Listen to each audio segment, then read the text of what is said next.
got a brain tumor. And Is that one of already the main on? things that makes brain tumors Robert? grow too fast is too Robert much Schultz? insulin. And so, Is that on? It's not. Robert!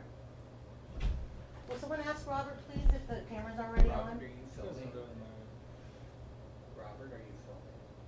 I'm under no obligation to have these interactions. To do what? To have these kind of interactions, no obligation to it. Yeah, but we just need to know for the purposes of this, when the camera's on. And so is it on now?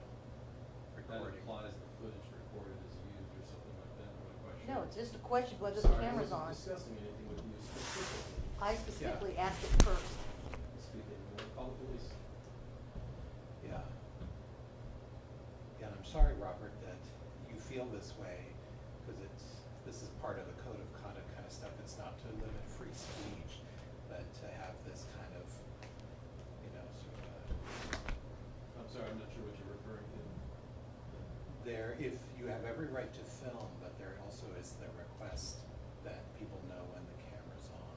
So we're just asking So you that what. request has not been delivered to me in any formal capacity, and I'm not gonna accept the words of this person as some That's kind of fine. representative, I'm because asking that's you. not.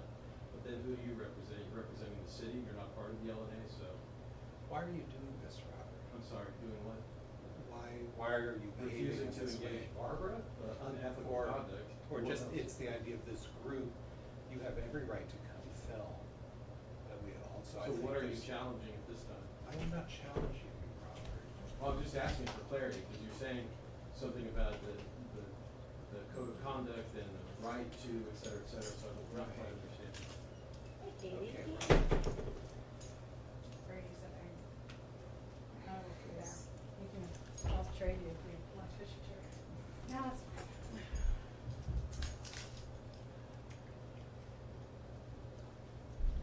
A hard chair will probably keep me awake.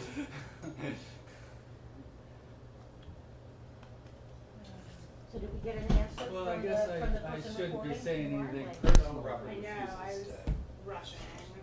I've noted that down. 6:30 That I is a really refused. hard time for Okay. me. Yeah, I can't make you answer, obviously, nobody can. It's your right as an adult to.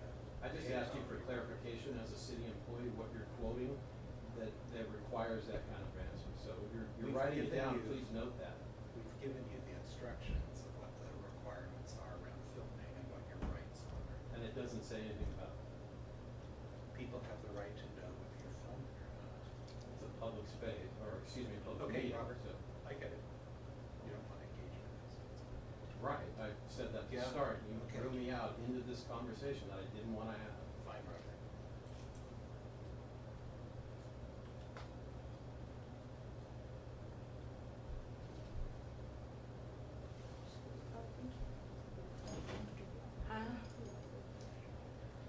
It's very hot out, so. By the way, we have no idea yet whether the camera's running because camera operator refuses to answer or talk to any of us, Okay, okay? I mean, Just so you know. That's actually misrepresented, I refuse to talk to Barbara specifically. well, I knew that this meeting was filmed, these meetings are always filmed. But the meeting hasn't started.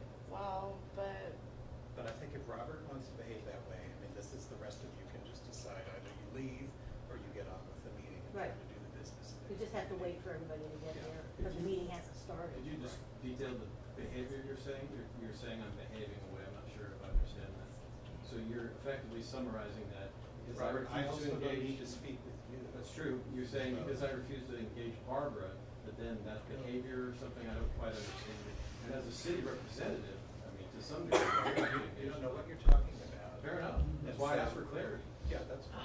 And I think we're done with this conversation. Fair enough. We've all recognized that even though people have asked you, you have the ability to refuse to. But you and Barbara have participate. asked, yeah. Would everybody else like to ask Robert as well?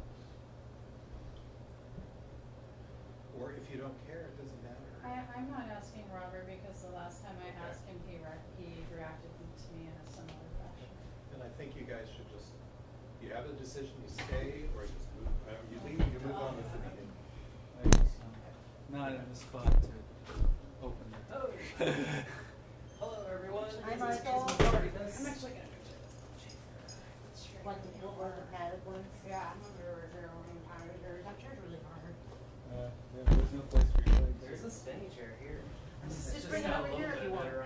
Otherwise, the camera is pointed right at you. Here. I know that this thing Okay. is being filmed. If I had a problem with it, then I wouldn't be here. Right. Just point it at. All these things are filmed.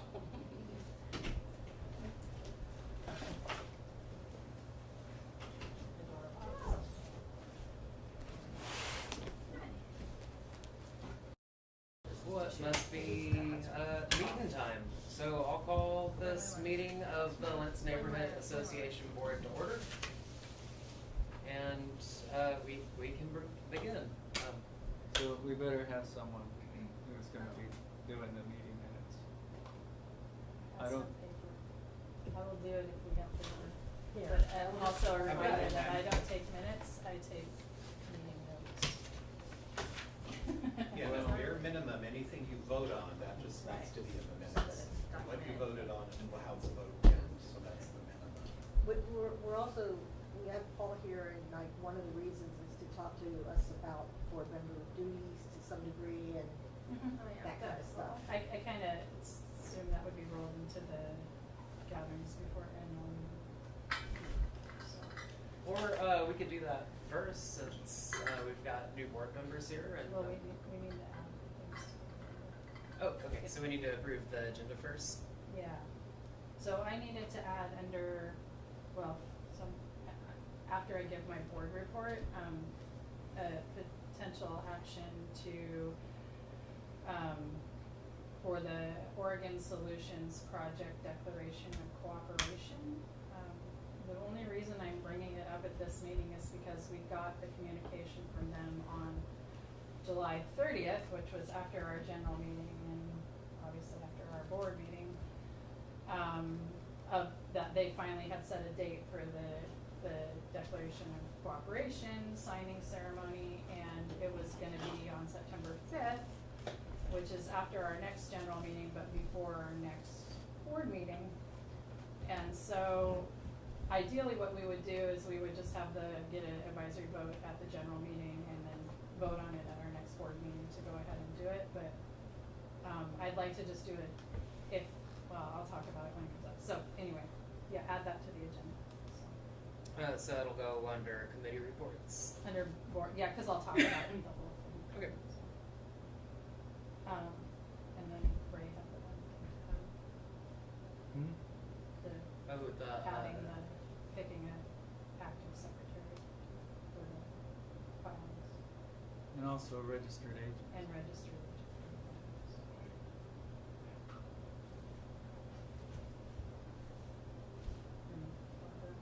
I have something to bring up too.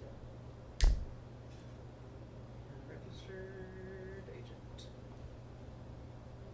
Barbara on there, norms. Okay. So that would make our agenda, events and gatherings before the annual meeting, district coalition discussion, code of conduct and meeting norms, board reports with the added item. I'm just gonna guess the filing thing could be like under Ray's treasurer's report, so also under board. It's not really treasury, Oh, anyway, it's a corporate report. yeah. Okay. Anyway, acting secretary and registered agent, and then setting, Barbara comments, and then setting the general meeting agenda.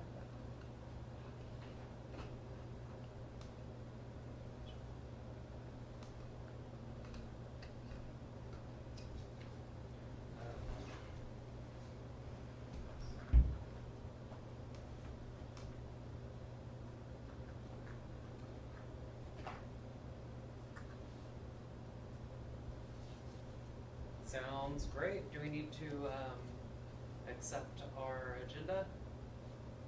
Or And then we set the agenda. Excellent. Accept as soon as you put it on there. okay, and just so everyone's on the same page, the order I have it in is events before the annual meeting.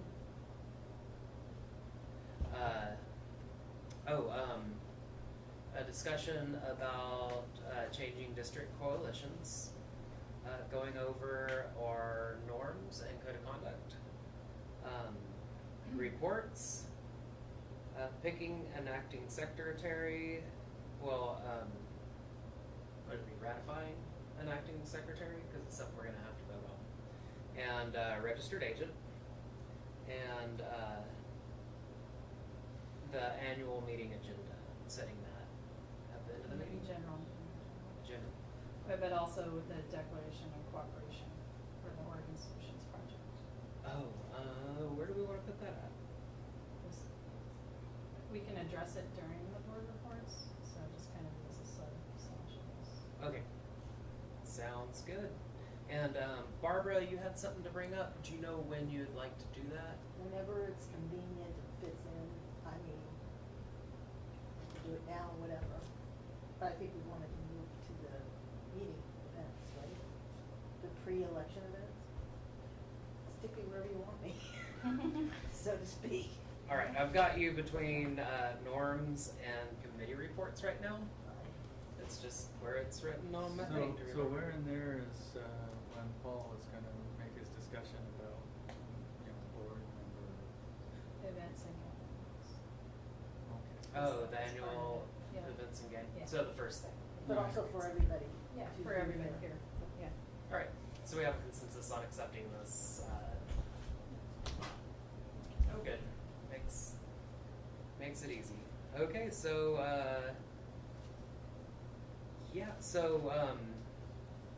we need to talk about our events and things that we're gonna do before our annual meeting, because our annual meetings, when we decide when to get everything done, and historically, it has also been the same meeting that we elect new board members. So, And again, when is that happening? The exact date on that is? September, yeah, it's the fourth Tuesday in Something about September. Is it okay? Yeah, I just wanna bring this up, I'm not advocating or anything about the possibility of, what y'all think about moving it to October, given the, brief time window that we've got to both have the events and also get people to do it. And I know a lot of people were counting on it being, I know you guys are temporary, didn't wanna stay, run again, blah, blah, blah, but I just think it's something we should talk about, given the time, given that we had so much glorious stuff earlier, we couldn't get anything accomplished. welcome to the LNA board. I'm a new member. Oh, I know. So I just wanted, what does everybody think? I don't know exactly what to do, and So what you're saying is you're concerned about the current timeline doesn't allow for enough time to do certain events, for example, Paul's thing, to Yes. really allow people the opportunity to understand what those things are so they can be well informed. that, plus I just feel like we really wanna have as much community input and understanding and time for thought as possible. So there isn't a lot of that. So that's why I'm just bringing this up here. And to I just discuss. wanna bring up that it has to be done by a vote of the general membership to change that. Right, it would have to be brought up Meeting. at the August meeting. Yeah. That's fine, correct? Do we have like a proposal yet about what day some of these events will be happening? I've been talking with Paul, and, I would like to have it, because thinking about the, September election, I wanna do it ASAP. Right. So I was thinking like in, what is it, Didn't you say not it was this the Tuesday? 21st? Yeah, was it the 21st? It's a That's a Tuesday, I Friday. figured No, Tuesday. oh, wait, I'm looking at That's a Tuesday, Tuesday. because people are Tuesday. used to Tuesdays with the LNA in general. Doesn't leave a lot of time to promote it, so. And that would be the board. This would be info. all, having an event that everybody would come to be educated about the LNA, what NAs are, what a board member is and does, and the responsibilities, because I really think so many people have had our time as board members for various reasons, and a lot of it is because we didn't really know what we were getting into, and I think everybody should be educated. In addition, previously, we didn't have any orientation for like half a year. So that also would need to be done in a more prompt way. Thank you. You're gonna say something? Yeah, Okay. I really appreciate you thinking about everybody else in the community. I think it's very important. So I think two questions that come up are, what is a fair amount of time to, put a date for people so they can make arrangements in their personal schedules or work schedules so that, they feel like, again, if we were doing it next week, certainly not. 2 weeks, probably not. 3 weeks, maybe, that's enough time for some people. So I think that's the first question. Yeah. And then the second question is when, I guess when it happens is how much time, is that enough time close enough? Is there still enough time between the gap of when actually the election happens? So if we, for example, just do it like September 1st, roughly, I'm just throwing out a You mean date. the event, The event, educational- yeah, that would still give people roughly 3 weeks, right, to consider whether they want to run. So I don't know. I'm just thinking about like what, kind of what's enough time on both sides of that. Yeah, timing is not my forte, that's why I wanna bring it to everyone. Well, I think we would all agree 2 weeks is probably tight for people. A month sounds good, but then that makes the other side kind of tight, but maybe a month is okay, so. Said like, the first week of September or something like that. Ideally, it should be part of your big outreach about the election.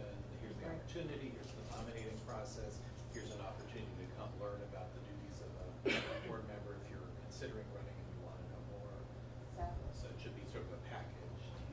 Well, if you're talking Tuesdays, the first Tuesday of September is the day after Labor Day. So I don't know. It's probably not good then, yeah. That's not good, I thought everybody went back to work on the day after. Well, sure, but then you have There's a kids, transition you have time. kids starting School, school. right, I mean, right. and I know in PPS that kids start school way earlier, but, half of Lens lives in David Douglas School District, Yeah. and David Douglas School District starts September 4th. So then the next potential week would be the week of September 10th, and then, assuming you did it on the 10th, and that would give, I'm sorry, it was September 29th is the actual election? 25th. That would give people 2 weeks, so that's kind of tight. Are there any holidays then? Rosh is on. That's what I was gonna wonder. And No. then, I don't know what is, Patriot Day, that's the 9/11, okay. Now, does it have to be a Tuesday? No, I just picked a Okay. Tuesday, cause people are used to Tuesdays with the LNA. Because I think we could probably make I don't the care. first week of September work. Maybe I wouldn't do that Tuesday, but maybe Wednesday, the 5th, or Thursday, the 6th. Okay, so- Ray, when did you say Rosh Hashanah is? September 10th. There's also maybe still late August possibly, I don't know if that's still available for people, like the 30th or 31st, that would allot them approximately, as of today, 3 weeks, to. That would be just 2 or 3 days after the general membership meeting. Which is fine, Um, because then we can make the Advertise announcement it at there the and meeting. people would want to come to that. Kind of makes sense. Well, you'll be announcing it as soon as we nail it Yeah, down. yeah. Sure, Well, I mean, yeah. to promote it. Because we also Why- need to promote why capital. don't we just, because I think we should vote on it, just make sure it's insured and everything, an official event or whatever. But, why don't we just say the target date is for the last week of August or the first week of September, and let the folks that are trying to organize the meeting and find space and do all of that, find a good date that works, with the exception of not doing it on September 4th, because that's probably not a good day. So you're saying, I'm not sure what you're saying we should just like have a committee start working on it or something? Is that- I don't know, we need to form a committee, I mean, it's just an organizing thing. It's a work- task. It's a product task, yeah. So It's- someone needs to take it on, but, see, this is why I don't like to make motions, because it always seems like I'm the one that has to do it, so. Well, correct me if I'm wrong, to me, the main tasks involved with this are, Yeah. getting the venue, and, promoting it. So that, getting the venue, it involves getting suggestions, but also Mhm. just one person making the calls and finding Yeah. it an appropriate place. We'll need it for like, what did you say, an hour and a half or so, right? And, You might want to But make it a little promotion- bit more so people can talk. okay, So. promotion, They need promotion. 45 minutes for sort of presentation and 45 minutes for questions, answers, discussion.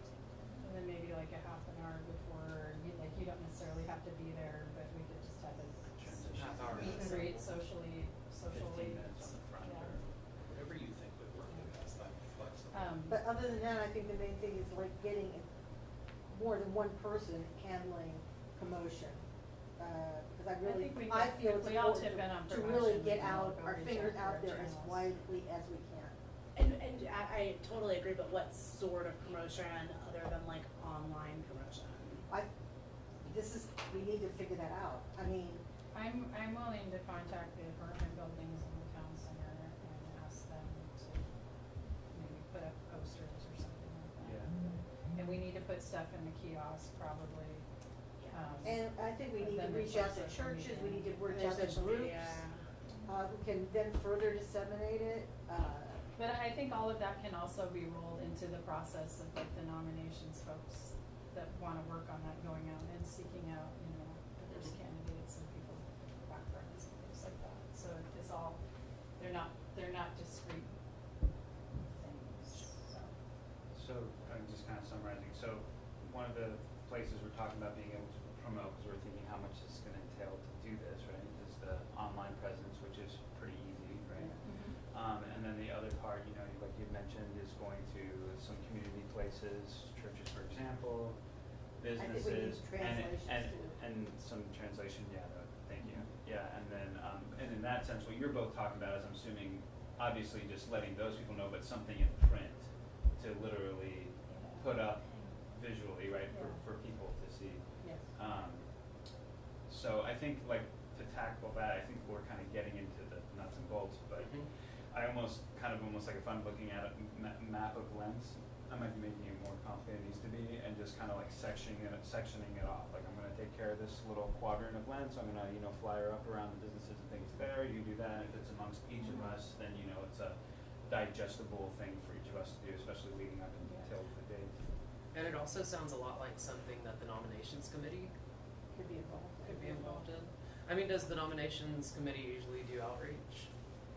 They're supposed to, I don't remember. Yeah, they Who's do. done I mean, last is year. it their responsibility, or is that part of the Who's the job nomination? description? The only absolute responsibility they have is to ensure that every candidate that requests to be on the ballot meets the board candidacy criteria, which is basically they It's live more in nominations. Lens or have a business in Lens, so.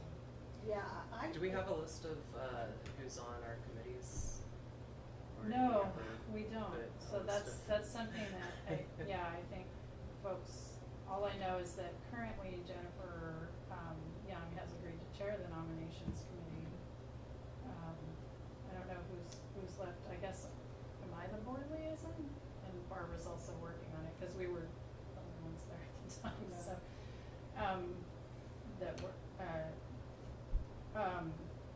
Question on something like but I'm just, serving a figurehead, so.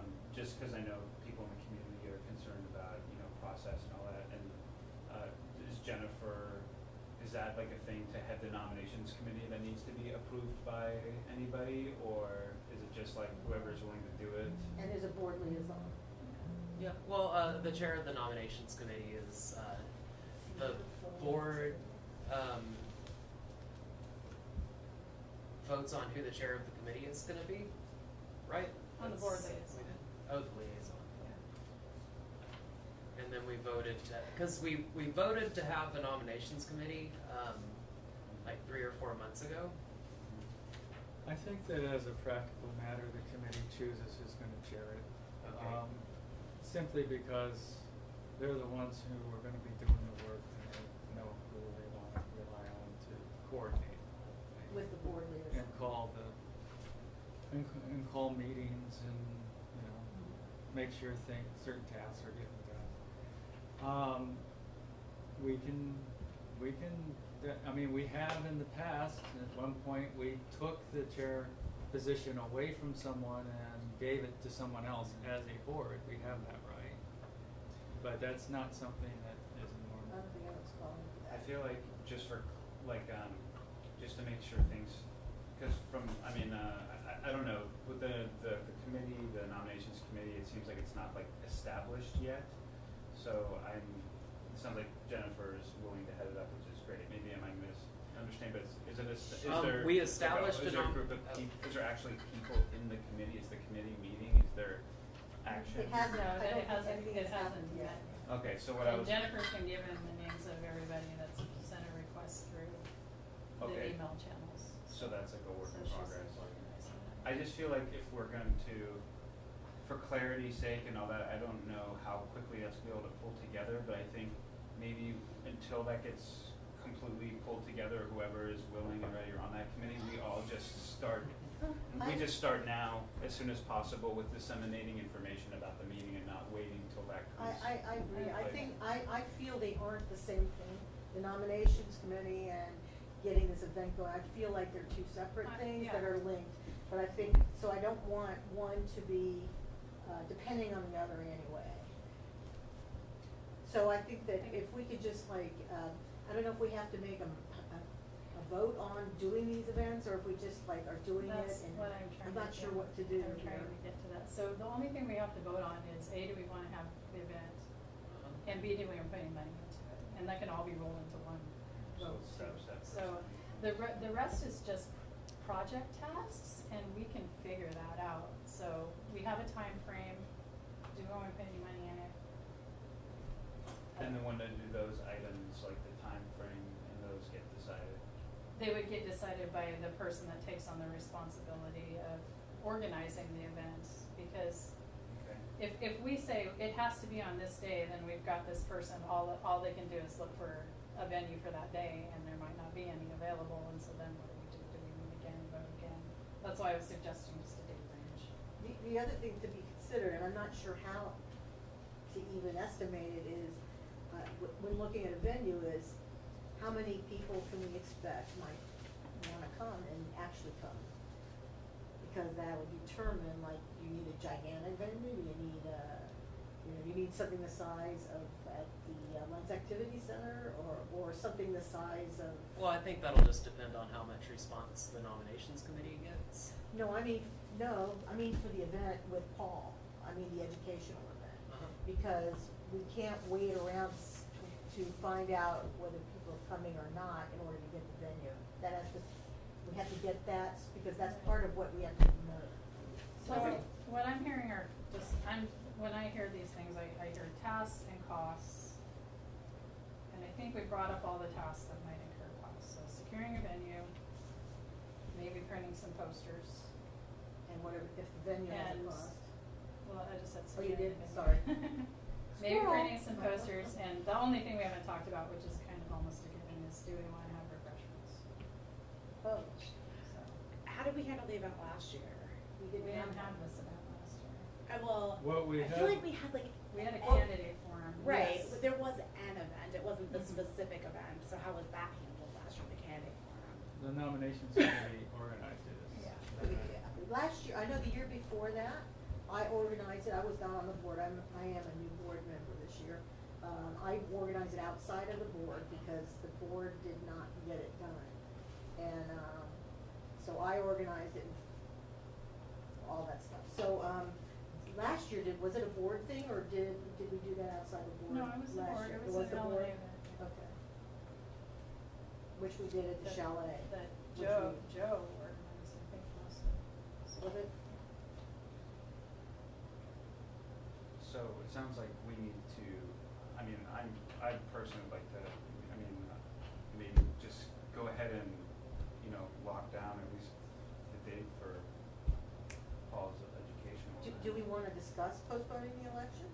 I am super against postponing the Okay. election. I am Would too. not to. All right. It's a good consideration, the Yeah. timeline is Yeah. tight, so. No, it'd be great if we could, but I just wanted to bring it up to see, so everyone can talk about it. All right, I'm gonna make a motion, but I'm gonna preface it with that I am not volunteering to organize the events. I'm making this motion. So I move that we have a board informational session for anyone that wants to attend, but especially geared towards people that are considering running for LNA board at the next election. That it occur sometime during the last week of August or the first week of September, and that we allocate up to $350 for posters, refreshments, and fees. and that'll be enough for translations as well. Well, doesn't EBCO do our translations for But free? I don't think it's free. Okay,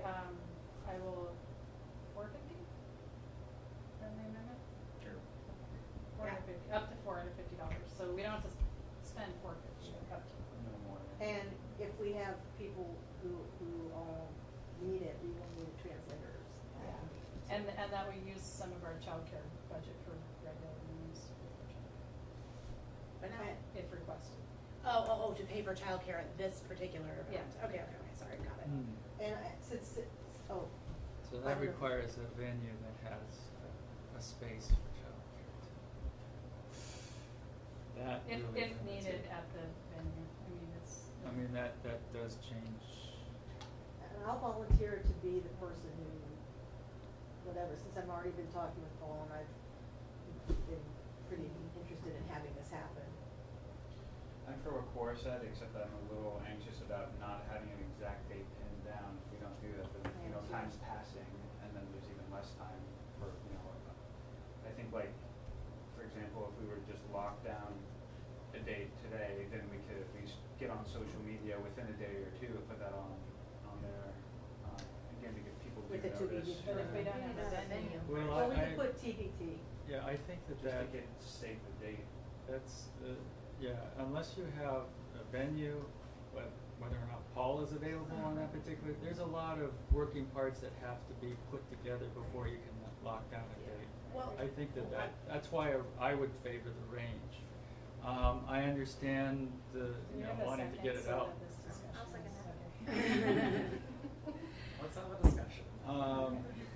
Yeah, I mean, I usually like to give people that are given a task as much flexibility as possible, while restraining them within certain restraints. And I think that having this range makes us do that.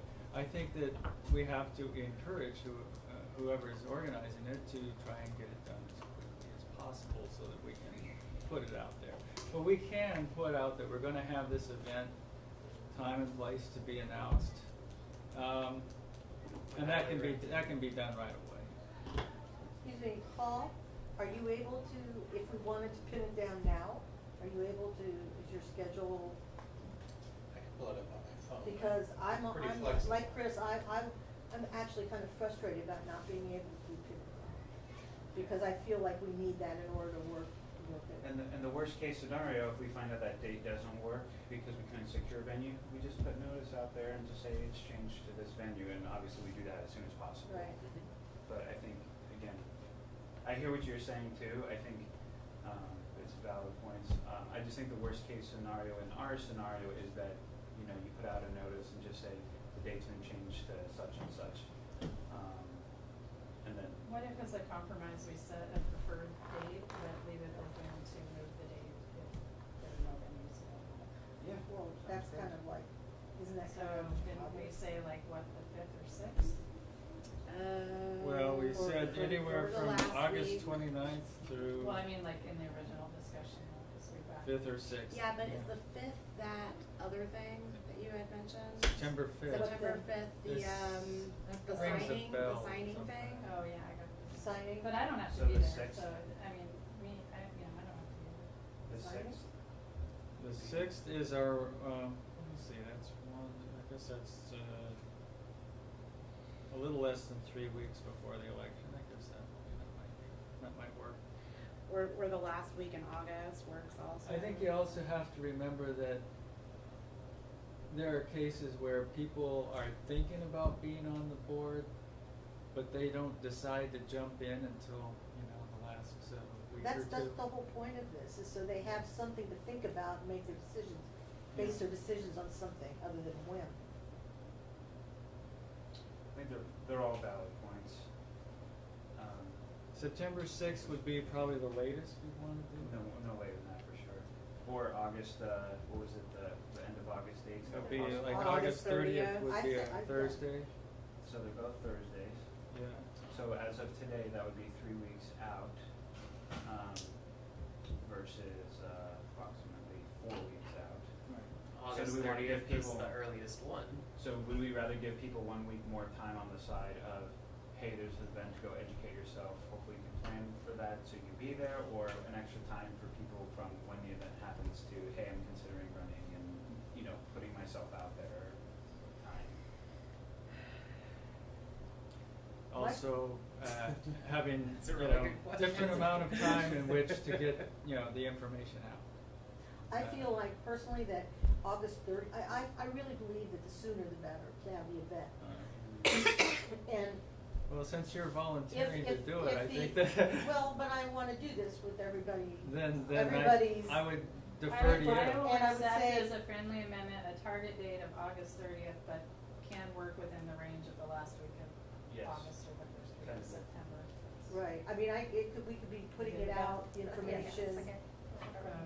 To We make that just happen. second that? All right. Well, it's a Amendment weird to the process, it's a original one? friendly amendment, so like it's not, we're changing the original motion.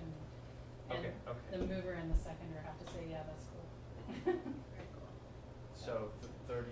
So- 30. The 30, was it What do we- 31st? August So- 30th is That was a a Thursday. Thursday. So I'm gonna write this a motion. Kind of I forgot avoiding everything. Fridays, Saturdays. Right. Yeah. Board That's a pretty good day in information. general, I think. And it's the fifth, it's the fifth Thursday, so a lot of the regular things that people have on Thursdays might not occur because that's But that only happens like 4 times a year or something like So that. I would also like to ask if anybody here is willing to work with me on this in any way. Well, it sounds like the tasks, again, I don't know with our general we'll be able to get into it, but it sounds like the tasks are to secure the venue and then also how do we promote it? Yes, I mean, I wouldn't mind having a compadre. I or guess an the other advisor. question is, I can are you definitely available on promise. August 30th? Yes. In the- Yeah, that's not- Okay. So Paul is available on August 30th in the evenings. August 31st. Was it August 30th? 30th. 30th, that's right, and I even wrote down 30, never mind. I Okay, can I'm help. gonna read this. Okay, Because I have do to we, put this in the meeting notes, so, motion to have board info event, target date August 30th, but could happen last week of August or first week of September. Allocate up to $450 for, budget for events. Does that work? Yeah, sure, talk about it. Yeah. any more discussions? I'm going to talk to you more later about what I Good. can do. I just Yeah. had a kid on the way. I know Alexis yeah. does too, but I can do something. I can do Yeah. something. Yeah. Yeah, Even, don't even speak if for it's you. just somebody, even if I could just bounce off you, to just talk and Sure. just like have advice. Okay.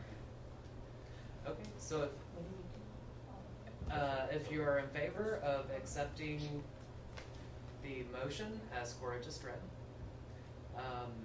if you're in favor of that motion, raise your hand.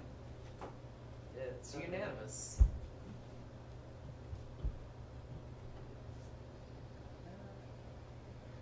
Okay, was there anything else we needed to discuss while we're on this topic? Topic of events. Is that the topic we're on?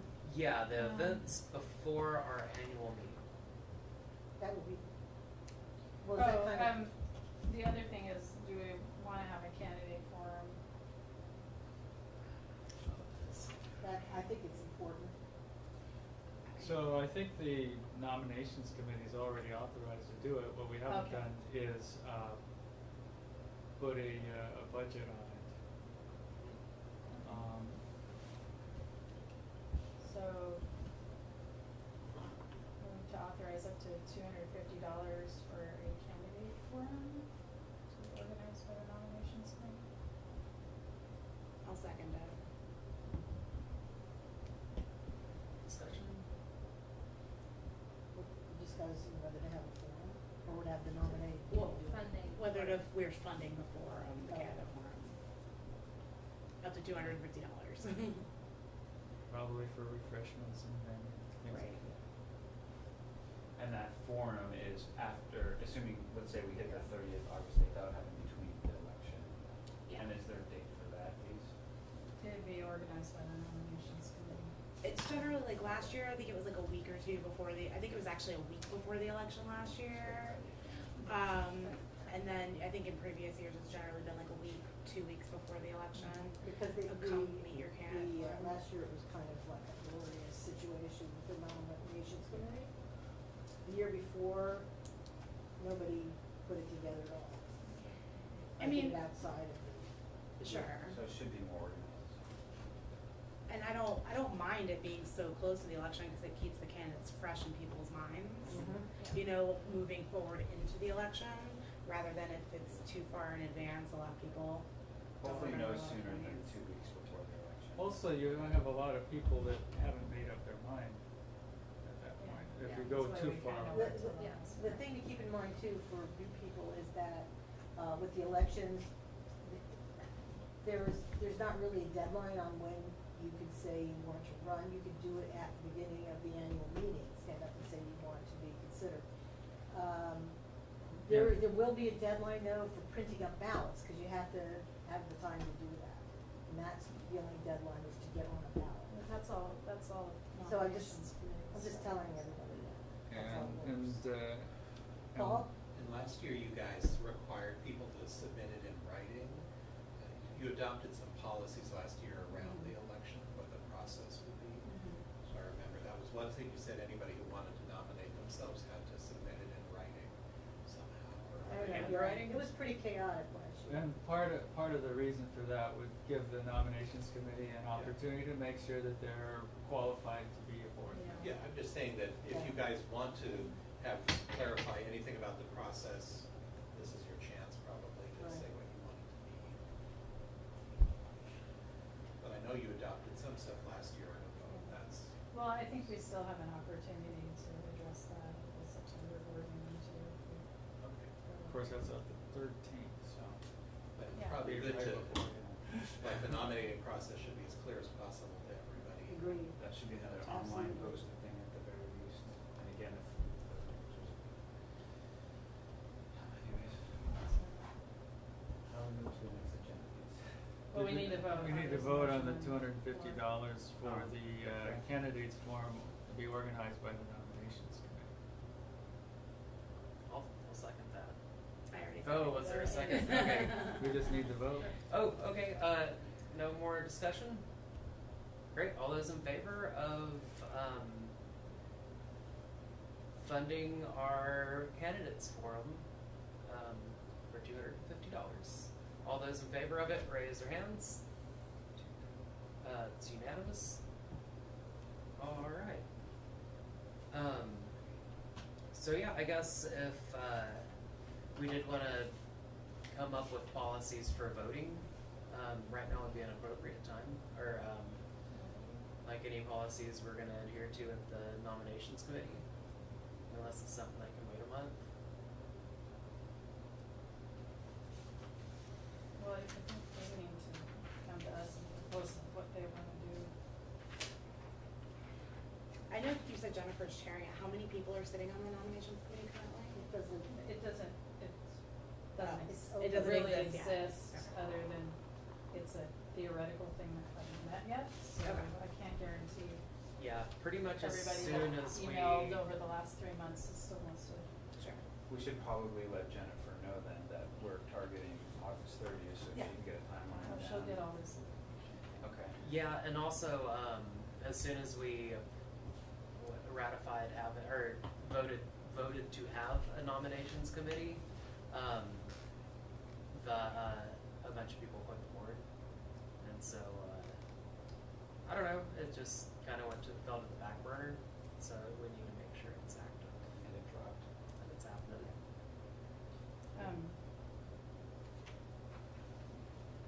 that's it, yeah. Okay, great, so the Okay. next. That's oh. a- Did we Paul? wanna let Paul, Yes. Oh, yeah. if he had anything prepared for us? Sorry, Paul, I did not forget about you. So, I just want to make sure that whatever we do here is most useful to you. There's one thing that Southeast Uplift put together, which was a good guide, intro guide for new board members. So maybe if you guys can pass this around.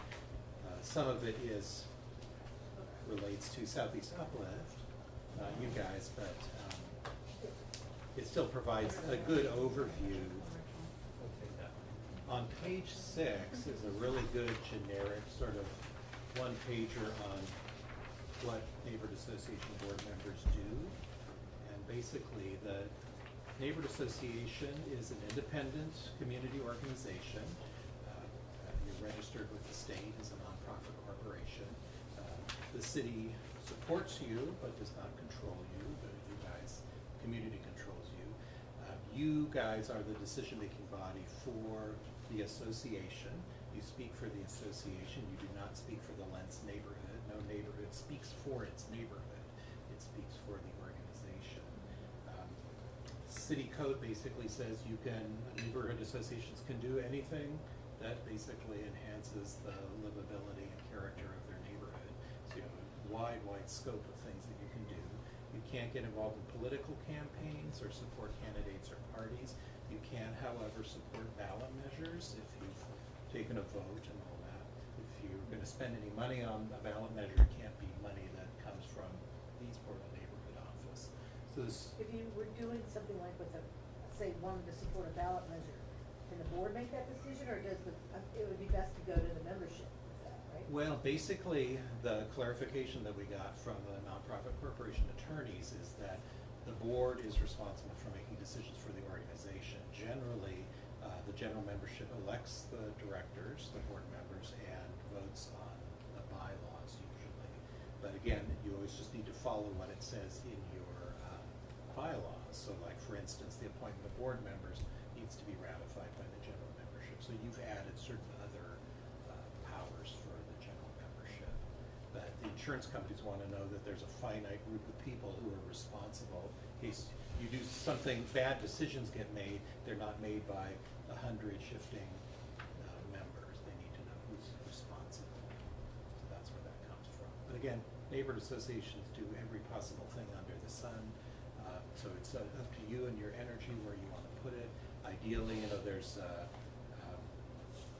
you're trying to understand what your community wants. That's where communications is important through newsletters and outreach.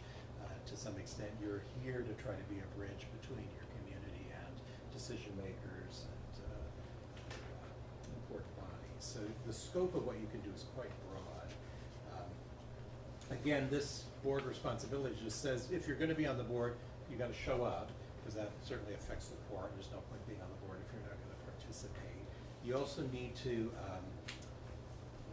make sure that the bylaws, you follow the bylaws, because those are the rules for your organization. Many of you have already seen it, but just like this issue of, well, how do you create committees? It says right in here that standing committees are created by the board. Special committees can be created by the chair.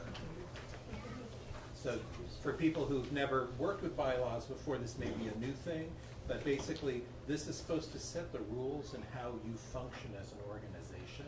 So you always need to at least be aware, like it talks about the election, it talks about how to nominate, who are going to be the officers. So it's always important to refer to your own bylaws, because you do need to follow those.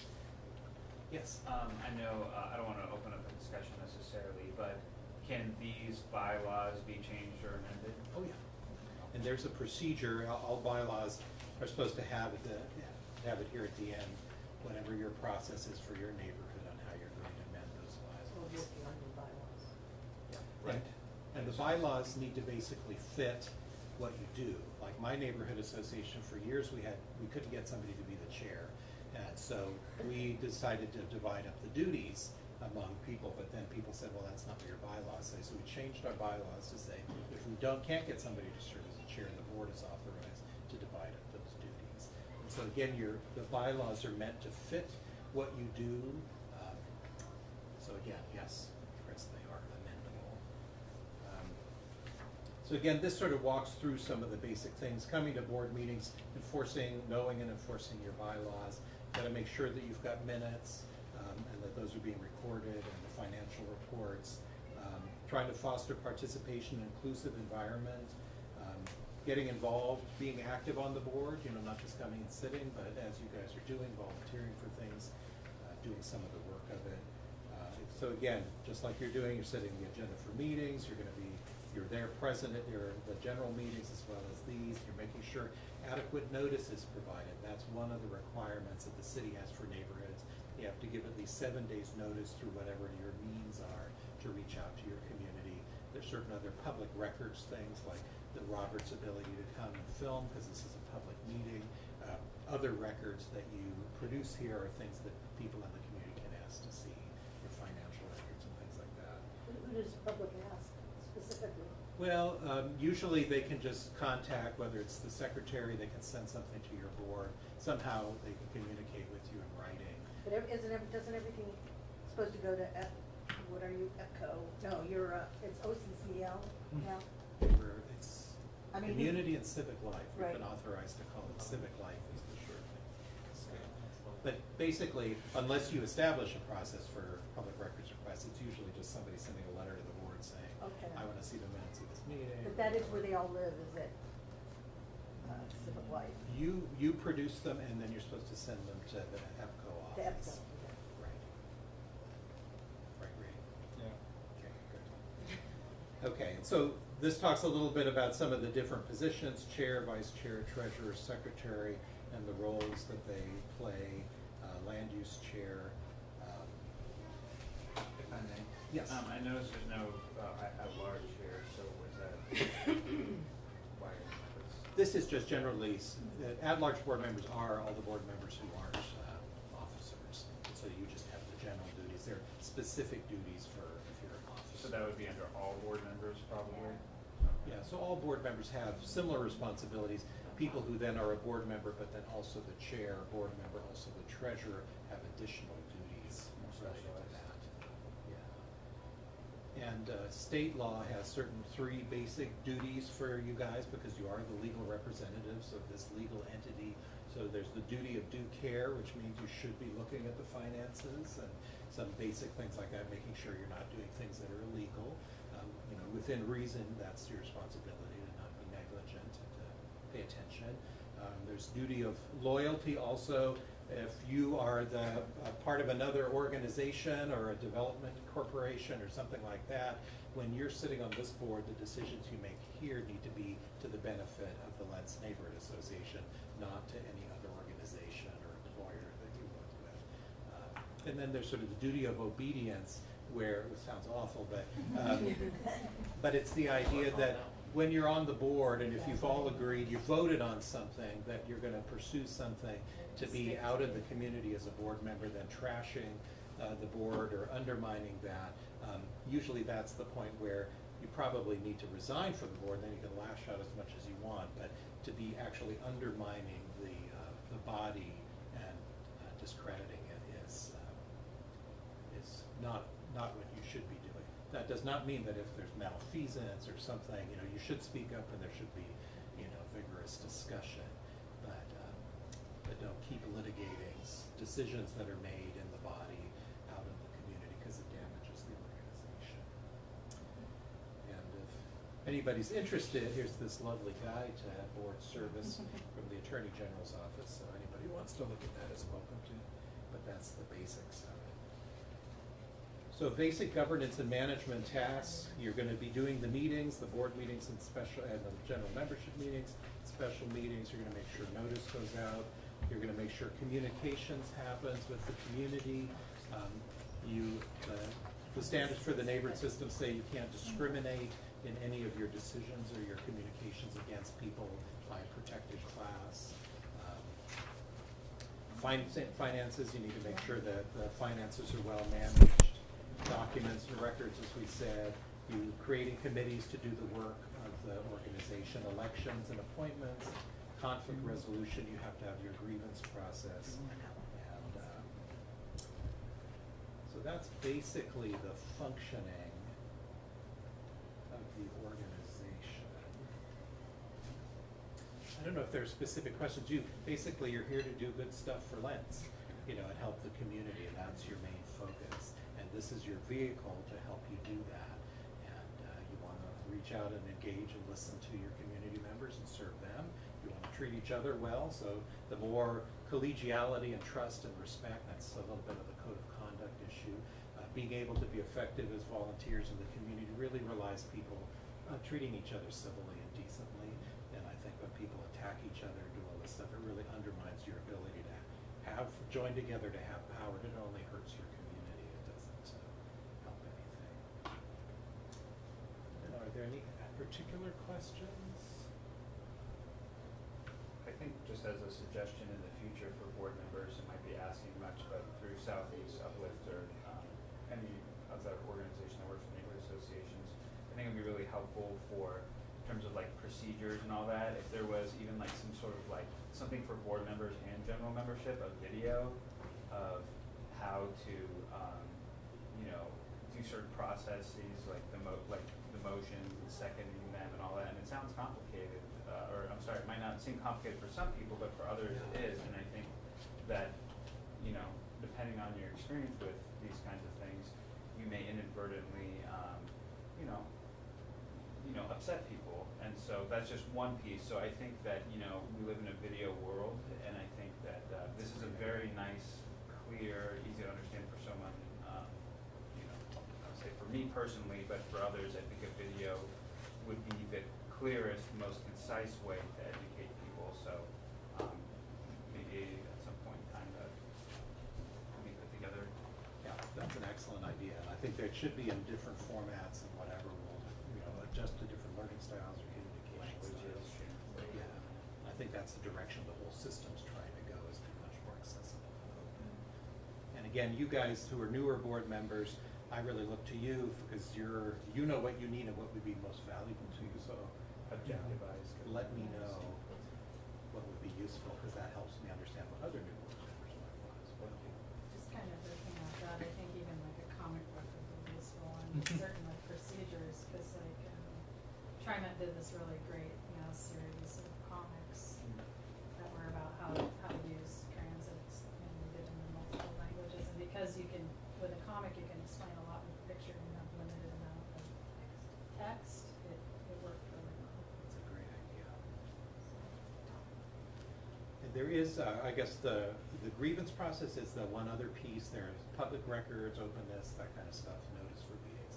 But you're required to have a grievance process, and basically the grievance process for 40 years has meant to be sort of an accountability check on neighborhood associations, so that at minimum you are adhering to the procedural requirements in your own bylaws and in the citywide neighborhood standards. So there's a form. Issues outside of that, people don't like someone's leadership style, personality, whatever, that stuff you all work on together, or people try to persuade others to put pressure on you, or they try to vote you out and replace you. I mean, those are sort of the areas there. But if it's a procedural violation, you didn't give notice of the meeting, you didn't follow your own election process, something like that, people have every right to file a grievance against you, and then possibly that decision might be overturned, or you may be required to do that action over in the correct way. So is there like two channels of grievance? Like one is somebody has a grievance that they want this board to address, and then there's also circumstances where they would go directly to you? Or just you're Well, talking about going directly to you? So this is something we put together that talks about community members who disagree with actions taken by their neighborhood association board. They can speak out and attempt to persuade the neighborhood association board member to change their priorities or positions. Or they can say, screw you guys, we're going to the ultimate decision maker. So if it's around a development that's going to be decided by the city council, if it's something that's going to be decided by some other policymaker, people can go direct to that policymaker and say, the Lentz board is not speaking for me, they don't represent my interests. So finding the actual decision makers, filing a formal grievance if they believe there's been a specific procedural violation of the bylaws or the standards, organizing their neighbors and mounting a campaign to raise awareness of the issue and conflict, engaging other community members in trying to persuade the neighborhood association board members to alter course, or organizing neighbors to mount a campaign to get themselves or their community members sympathetic to their views elected to the neighborhood association board.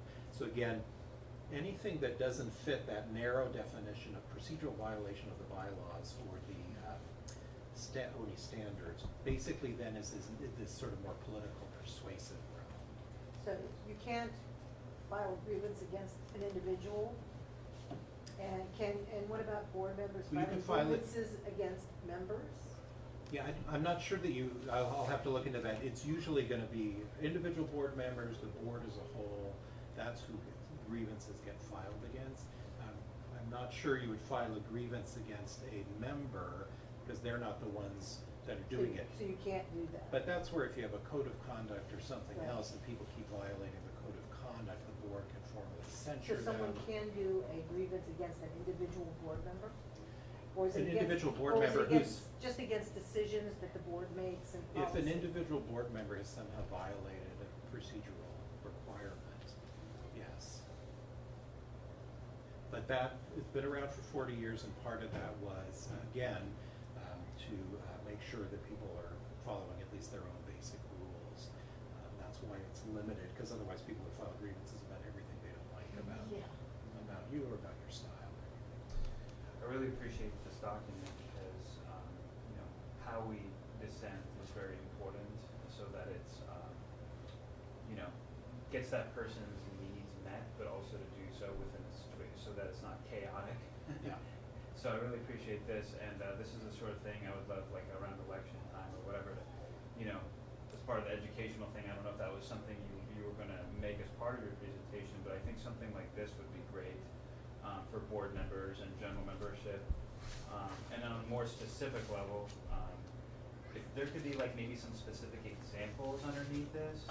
So, you know, bullet one, speak out and persuade. So, you know, John Doe doesn't like this, so he goes to his neighbor so-and-so or whatever. So it's kind of like Yeah, putting it more into real life, like what that looks like and out of the theoretical realm a little bit more, so that way, again, we don't get caught up in, you know, someone's thinking they're grievancing in a way that is, you know, within the procedures and, you know, being heard properly as opposed to, you know, expressing it in other ways that just create it compounds the problem and doesn't solve anything and creates confusion. So, Yeah, and in some cases, these are community organizing challenges. If somebody can convince a majority of you on the board to change your minds and go a different direction, victory, excellent. If they can't, then it's who are the ultimate decision makers? Can we influence them? Or can we get enough people to run in the election to replace people we don't like on the board? And that certainly happens in neighborhoods. But there's no guarantee that everybody's going to get what they want. And if it's just one person who's adamant that they want something different, but they can't get other people in the community to support them, that's the way the system works. You got to build this. But I love the idea of the examples. I think that's great. So, I just wanted to time check at 7:38. I'm always available. If you guys have questions, you can always email me procedural stuff. If I don't know, I'll actually investigate it, because then I learn something as well. Historically, our board meetings have been 6:30 to 8. Okay. But Not really. in recent They've history, been they've run very, scheduled very, for that. very, very, very, very long. So, Um, any other questions? So 8 o'clock is aspiration. Anyone have a question? I'd like to make a comment. I wish something as concise as this 5-page pamphlet on becoming a neighborhood board member was handed to me on my first day on the board. Yeah, and so I've shared this with the EPCO office staff. They're also looking at it because this is an easy template, because Southeast Upland created the packet for general board members, the chair, the treasurer, the secretary, and so clearly we should have those available citywide. So yes, that's our goal, is to make sure that that happens very quickly. Thank you very much. Okay. Hey, Paul. Sure. And I'll be here for the whole meeting if you have other questions. That kind of segues into Into the coalition discussion. Oh. Yeah, so let's have a changing district coalitions discussion. So far, the conversation that we've had is about presenting information to the general membership about changing district coalitions. And if we were gonna change district coalitions, we'd have to do it by the annual meeting. So if we're gonna do it this year or in a timely fashion, we'd have to have it on the ballot for the same month that we're having our elections. And that's something, you know, we probably want to discuss. And I definitely think we need to give people as much information on changing district coalitions, and we can. I just have a procedural question. Does it go on the ballot, just like people getting elected, or is it a by hands vote? How does that work? Technically, the board can make the decision to then say it wants to do that, and then the board would send that to our office, and we would look and make sure there are actual substantive reasons, not just people, you know, not liking other people's personalities or something. And then there's a process that goes on. It doesn't actually go to a vote of the general membership. You are welcome to do that, though, and take it to your general membership. And ideally, this should be a decision that's well understood and supported in your community. thought there was something having to do with the annual meeting, though, having to do something at the annual meeting with it? No? Oh. Oh, so I that, don't think so. this doesn't have to be done at the annual meeting, cause I thought Ray had said at the last meeting. Well, I was reading out of the standards, so. Because if it doesn't have to be done at the annual meeting, then ideally, I think, well, I have a question. Yes. So when it comes to changing district coalitions, does the board have to be involved at all, or community members, can they bring that to the general membership? Or does it have, the board have to? has to make the decision to Okay. say, you sort of ask for the change to be considered. Okay. And so we just had that, Grant Park was with the Right. Northeast Coalition, they just shifted to CNN. There were multiple step processes that we followed, we had it all laid out. You guys, we used to be with Southeast Uplift from 1974 until 1999 or 2000, and then you guys decided to shift to the East Portland District, and I think I sent Barbara the letter that you guys sent, saying the reasons for that. So, but again, it's a board decision, but ideally, you wanna have support from your community. Okay, I was quoting this section of the ONI standards. Under process for an existing neighborhood association to move from one district coalition to another, it's on page 22.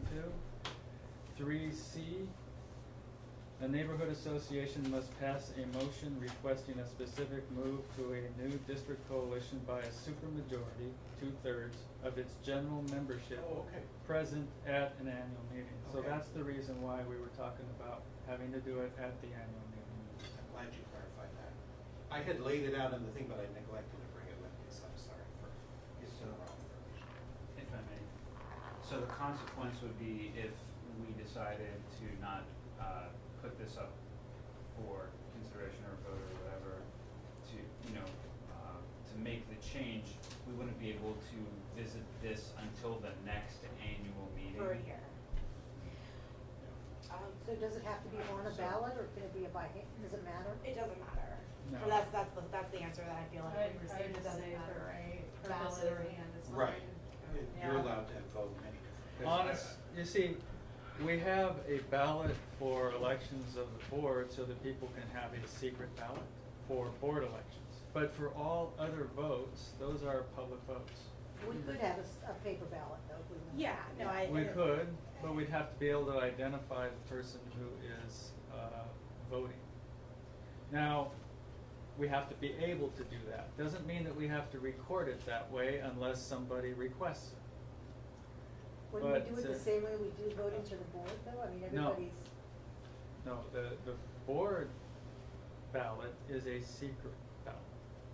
A ballot or a vote for any other motion is a public vote.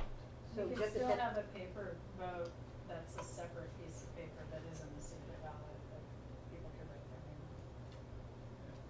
on. My initial, just from kind of being new to the board and then a community member who's kind of been kind of on the sidelines watching what's going on, but in and out of that is, I mean, if the annual meeting's in September, I mean, 25th or something. I feel like my initial gut reaction is that, like, that's unfortunately not well enough time for people to have educated themselves about the pros and cons of being one or the other. I know Paul had outlined some things for us which were helpful, but I'm just thinking, well, what would the unintended consequences be if we waited a whole nother year? Like, Well- why would we waiting a whole nother year, how would that be detrimental at the same time? Well, and I don't necessarily think it would be detrimental. I actually came in, even though I brought this to the board last month, I actually came in thinking like, maybe we don't have enough time to squeeze this in along with anything else. The one unintended consequences is that the next board may not want this to happen, may not want to change a neighborhood coalition. And as Paula just outlined, the board has to agree before it can be brought to the general membership. So. So even the possibility The of possibility. having a conversation about changing might not happen depending on who the new board is, and that's concerning for some people. I think that you can have the conversation, you just can't have the vote that's required at the annual meeting. Also, doesn't it take It's one, not- I'm sorry. It's not like you're stifling the conversation. Okay, I get you. It's just that, the requirement is that the actual vote of general membership occur at an annual meeting. Plus, once it's determined, say at the annual meeting, we decide to do it, let's say, doesn't it take a whole nother, like, until next year to, in the summer, for it to actually, It's effective, Happen? if it is approved by the, director of, I forget the new name. Oh, Formerly known as CL. ONI. Yeah, formally known formally as- known as a- It becomes effective July first. So that means that if we didn't do The- it this year, it would be a whole nother year. Yeah, the last So time. it'd be 2 years, or It would year, take not effect, five. if it doesn't, if the vote doesn't happen in September of this year and it happened in September of next year, the actual district coalition change wouldn't take effect until July July 2021. 2021. Would be 2021. Yeah. And if you waited another year, assuming it passed 2022. So, Well, No, that's, I was already. she was Oh. already.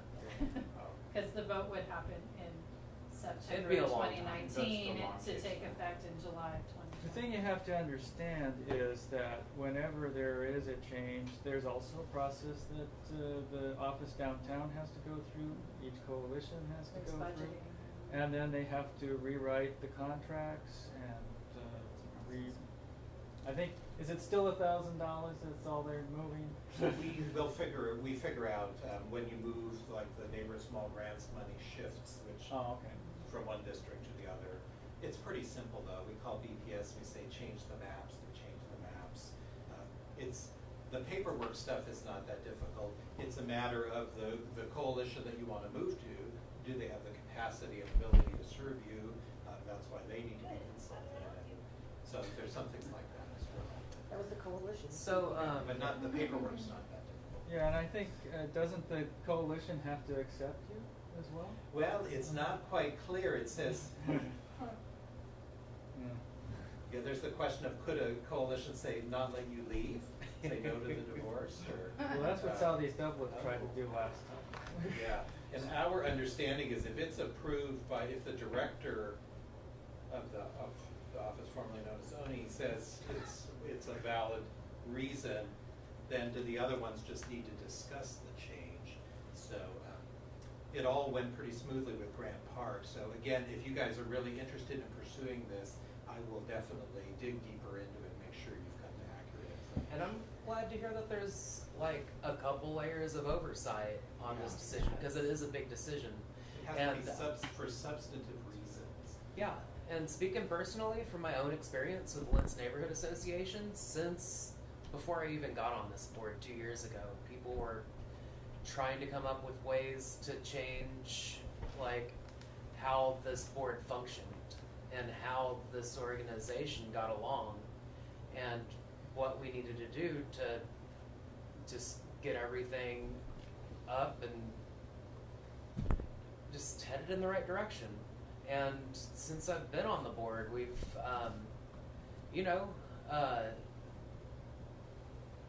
we've asked for a lot of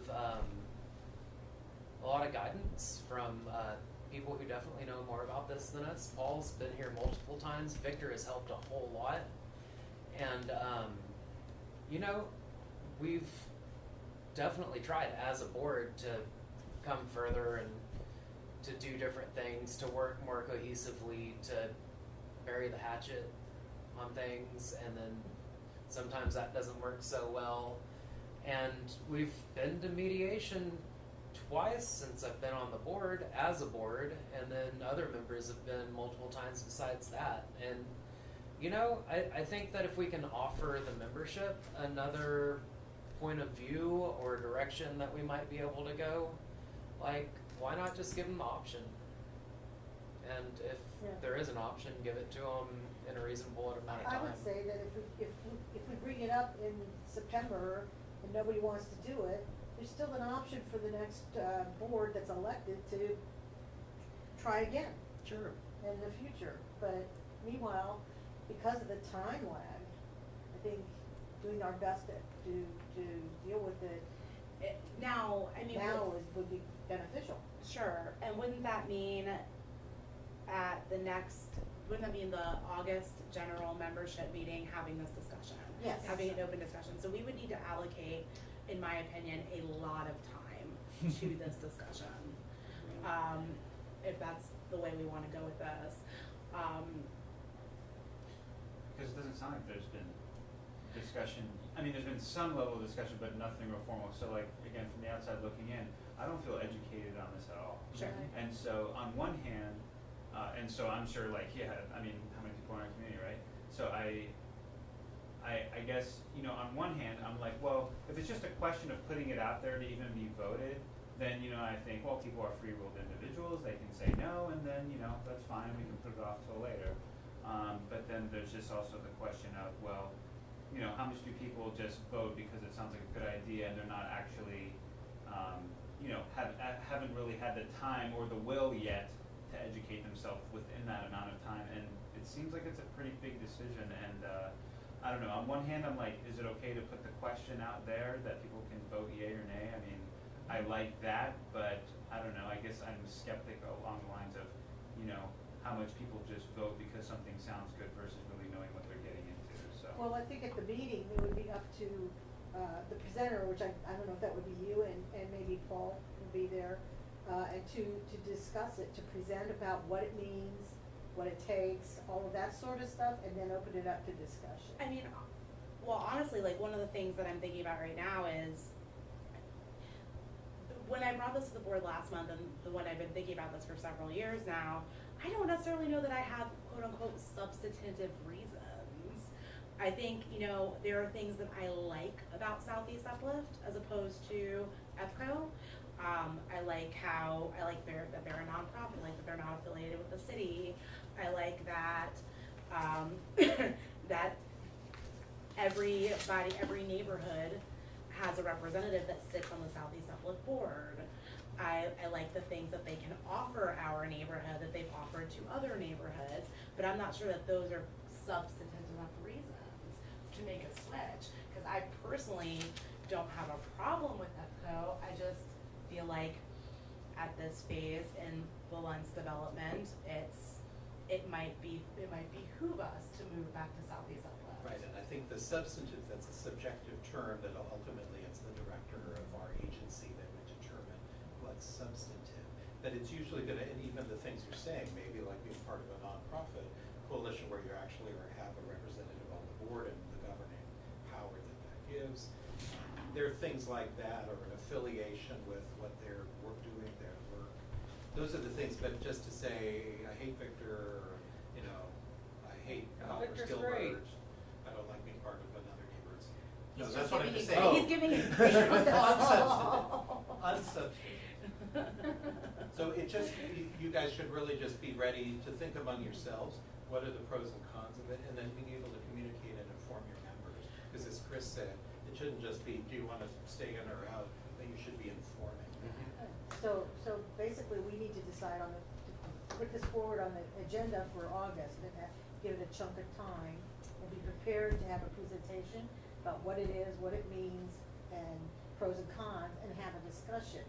Well, And it's the pros and cons that is the part that will take some study to figure out what the advantages and disadvantages Right. of each coalition. Well, I think And- Kate has laid out a lot, and Paul also gave us a whole, which it was emailed, so I'll see if there's a way we can get to. And you laid out a lot in the last meeting, honestly, you know, you got me really thinking about it, Ray, like in a way that I hadn't before. Well, as the only person who voted against moving to East Portland, I guess I had So basically, would you be the person then who would gather this information to present? I mean, I can, I'm just wondering, and here are my questions that I actually wanna pose to you guys. Number one, is there enough time? Cause I'm starting to really question that. And number two, with us getting a whole new board in September, is this all too much change too fast for our general membership? You know, that's something that I've actually been thinking about the last couple of weeks, like, is this going to be too much for everybody? Is it gonna be too much for everybody to chew on? Does our general membership actually really need one more thing? Cause I'm also happy to push this through, or try to push this through next year. you know, I'm happy to revisit this next year as a community member. But is now actually the right time for this? I'm not sure I there's say- ever a right time. Yeah, I say we go for it. Given that it's always gonna be at our annual meeting and Sure. at least half the board is up for election at our annual Sure. meeting. Time. And that's And when also, we get what the bigger biggest slate than like, attendance.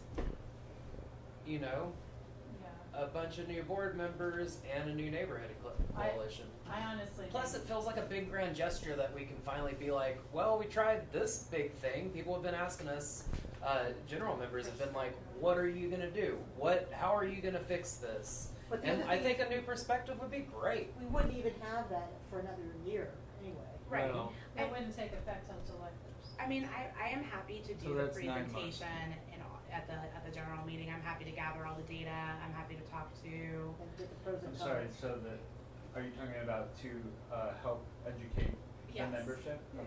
And I mean, I don't know if it's even possible, it might be an odd format or maybe not a good one, but could you have somebody from Southeast Uplift and someone from our current organization, so members can ask them questions right there on the spot, so we can educate That's a great ourselves and idea. pick Yes. things apart? I mean, I I have like not, that. I was waiting for this meeting to be able to contact Southeast Uplift and see if they can send a representative. But yeah, that was kind of one of my initial plans with that, is to bring in representatives from each so that people can talk to, which is why we're gonna need a substantial amount of time to allocate in our. Could we ask the general membership at the next meeting if they think it would be appropriate for us to put it on for a vote at our annual meeting, and just leave it up to them if they'd like to vote on it or not? Yeah, and we also have to remember, at the annual meeting, it requires a supermajority of Mhm. 2/3, which means you have to have a pretty good consensus. And of course, our annual meeting generally is the largest meeting of the year. That was my concern. And so we're gonna have a lot of people that aren't gonna be Yeah. at the August meeting, at the annual meeting, which means we'll probably have to do the whole thing again. Sure. Just to make sure that I people hope so. understand what they're voting on. Which is gonna be true in any year. Yeah. Right. That's just the way it is. I There's remember gonna that be from people that last show year. up at the annual meeting that don't go to any other meetings. So your proposal was to pitch it to the general membership to say, hey, this is what's been considered, what do people think, and is that gonna require a vote in itself to say, okay, we are going to I think have it a would be. vote to have a Well, vote, I think basically? Paula said it's the board has the vote. And then present. Yeah, We can so take you'd an be asking advisory if they vote want at to- the general meeting. And then we could, vote on it. yeah, the board meeting before the elections, we'd be able So to. you're talking about having a vote to Uh-huh. decide whether to vote? We're gonna For the have board all to the vote. votes. We take those kind of votes all the time. That's confusing to me. But I think lots of neighborhoods, they'll do get a sense of the group, a straw Uh-huh. poll or whatever, it's not a Yeah, formal so vote. people to come in. Oh, yeah. But then, whether there's interest in the community even I like that pursuing. it's inclusive, I Okay. think, I'm in favor of that personally. It's not like voting to have, whether to have a vote on something. Sure. I also like that. I like bringing it to see, you know, is the community going to support this, and should we actually spend? And if they're not, then we know we don't need to spend any more time on this. Or what questions would they need to have answered to Yeah, feel yeah. that they would be comfortable making a decision? So at least you can That's a ask good, them that. good Yeah. way to do it. Uh-huh. Oh, and then, yeah, yeah. And check it's 8 o'clock. Oh, it's 8:00. Move Okay. on, right? Are we done? Yeah, So what did we decide that we're gonna allow that We haven't voted yet. to sum up? no, was there a motion? No. Okay. So we've got setting the general meeting agenda on the agenda. So we can pick this back up to put it on the agenda whenever we go ahead and do that. Whenever we have a motion to accept the meeting agenda. So that'll also give us some time to think about anything else that we might want to think about before we put it on the agenda. If that sounds good to everyone else, we could move on to our next discussion. Okay. Good deal. So our next discussion is meeting norms. It says the code of conduct, so Yeah, code of conduct. Okay, I'm statute. sorry I don't have, something printed up for you guys tonight, and then, Alexis, you're welcome to share if you want to at this point, or do you want me to just kind of lay it out and then Yeah, chime okay. in? Okay. Okay, oh, look at that. Superhero. So as Alexis is passing this out, basically what this is a proposed idea that Alexis and myself had worked on outside of before we were members here, because we were concerned that no business was being able to take place because at general meetings things were getting out of hand, basically. And it's created an atmosphere where people are feeling unsafe, they're concerned, and as a result, they're not showing up to these meetings because the reputation of these meetings. So this is an effort to restore the actual the safety even within these meetings, but to also be able to just have the conversation. We're just set up some agreements by having a code of conduct so we can at least have a conversation. And so that builds trust back in the community so that they feel like, okay, it seems like, things feel like I haven't heard any, I've heard they've tried to really, make things feel safer for people. I feel more comfortable for going, and we can increase, participation. So that's the rationale. So what this is, imagine for a minute that just because the way this is laid out, that this is like a front side and this is a back side. Okay, so this is all one thing. Okay, and similar and approximate size on this yellow card. And so I'll be as concise as I can. I have this typed up as a rationale and explanation, basically what I'm about to do for everybody in the community to see. And this has been disseminated to all the social media groups such as Lens Livability Association. I passed that on today. It's been passed through Lens Residents, I Love Lens, and encouraged to share as many different places as possible because it's another social media neighborhood group that,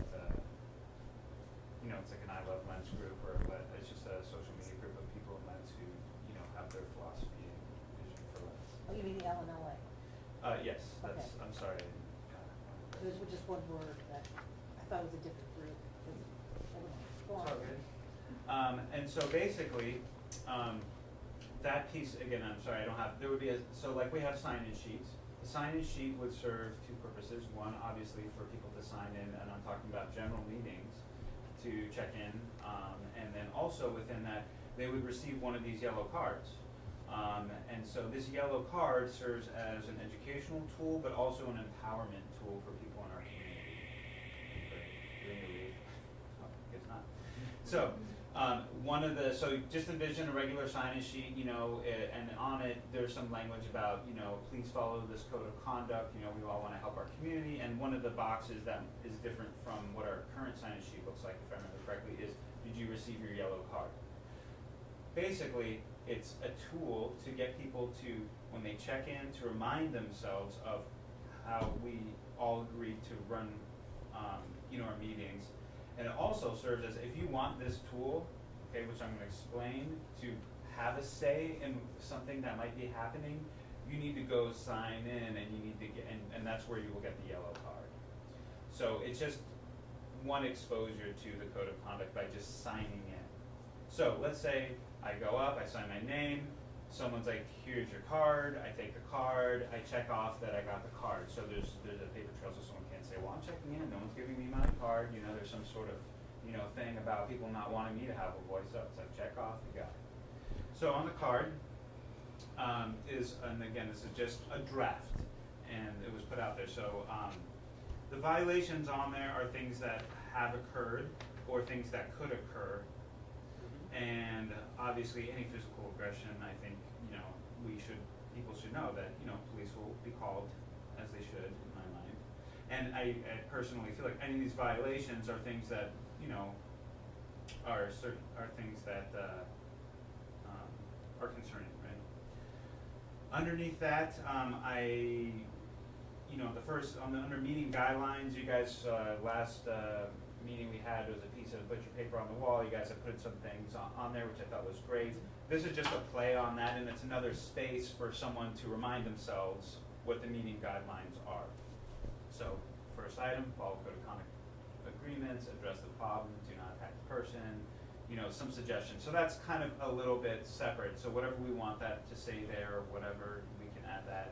I just put Paul's number on there for, well, I didn't put his number on there, but to put his name on there and their number, so if people are struggling with something, it's, that's a reminder then, like, well, here's a person you can know. On the back side of the card is the flow chart.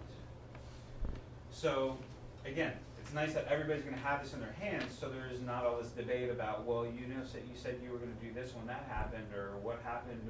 It's all the information is like right there. So let's say someone is name calling someone else.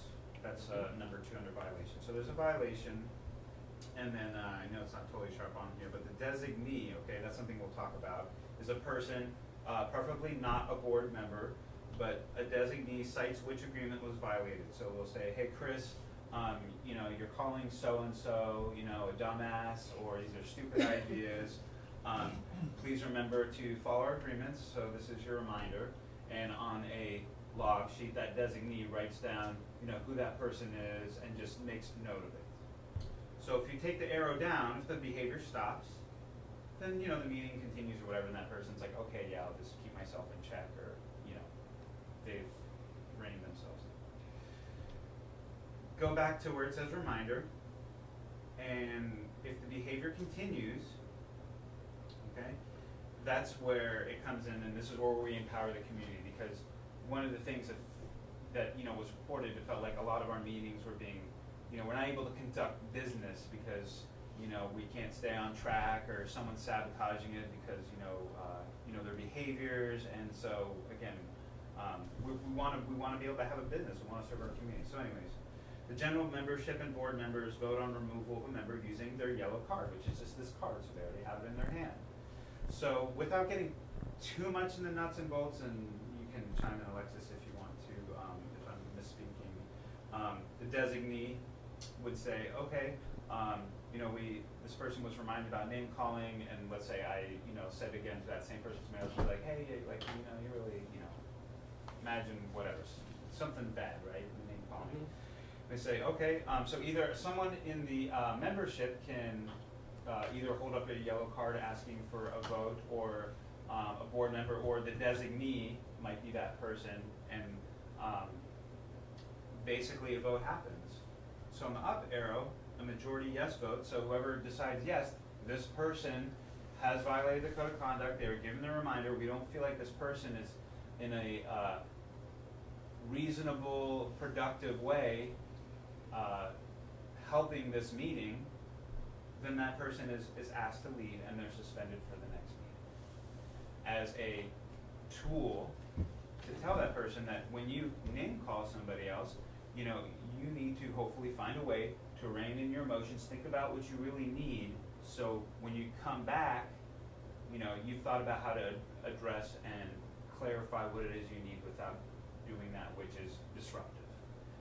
Now, there is a possibility that the general memberships might say no, and I suspect in the majority of cases, if someone's doing any of these things, it's probably less less frequent. The majority says no, they want that person to stay, then that would lead to the circle, which means the member remains, the meeting continues, and in any of these instances, that next action is logged. So assuming the community votes they like this process, I assume that in the majority of cases, most people are going to decide that if it's come to that yellow card point, and because of, again, these are not small behaviors, okay? The disruptive one is a little more, can be a little more complicated, number 9 on there. But anyway, so that's just the proposed thing. Again, the idea is to, rein anything that's already been disruptive or that could potentially be disruptive during our meeting time, so we can conduct business and members can have their voices heard too.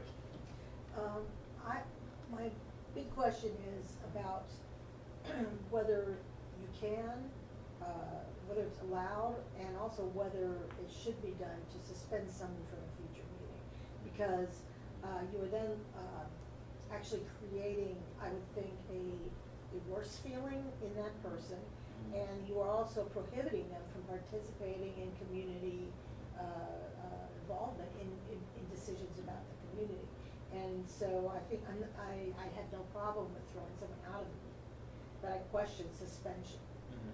Yeah, I'm not and even Paul sure can that would chime be in on this a allowed. little bit too, because we can't ban somebody, but we can ask them to leave, and then, can they be suspended for a temporary No, period of time? you can only ask them to leave the meeting at which they're disruptive after one warning. Okay. You can't Right. ban them, just like with the city council found they tried to ban some Okay. disruptive people.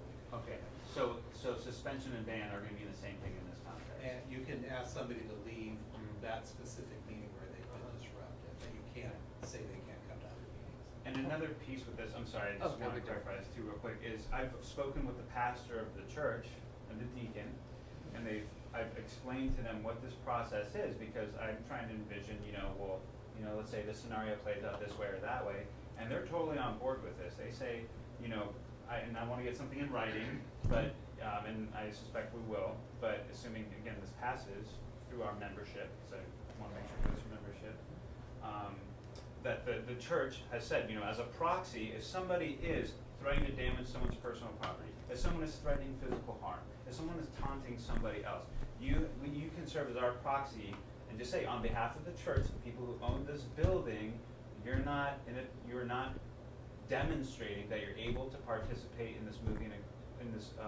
meeting in a constructive way. The people who own this building are also asking you to please leave and please reflect on how you can conduct yourself and get what your needs met. So when you come back next time, we can hear you out because your voice matters.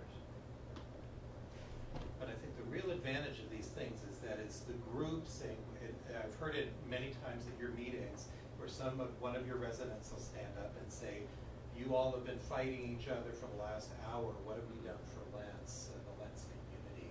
So part of it is trying to say, what does the community really want to have happening at these meetings? Does the community want these behaviors? Is this helpful? So it's not just the person who's chairing the meeting or whatever that has to tangle with the disruptive person, but it's the whole community saying we don't want that. And that ideally, that often is a very powerful tool to have. So part of it is really getting buy-in from your community of what have they found to be the behaviors that have really, torpedoed your meetings that made them feel unsafe or unwelcome and not wanting to be there.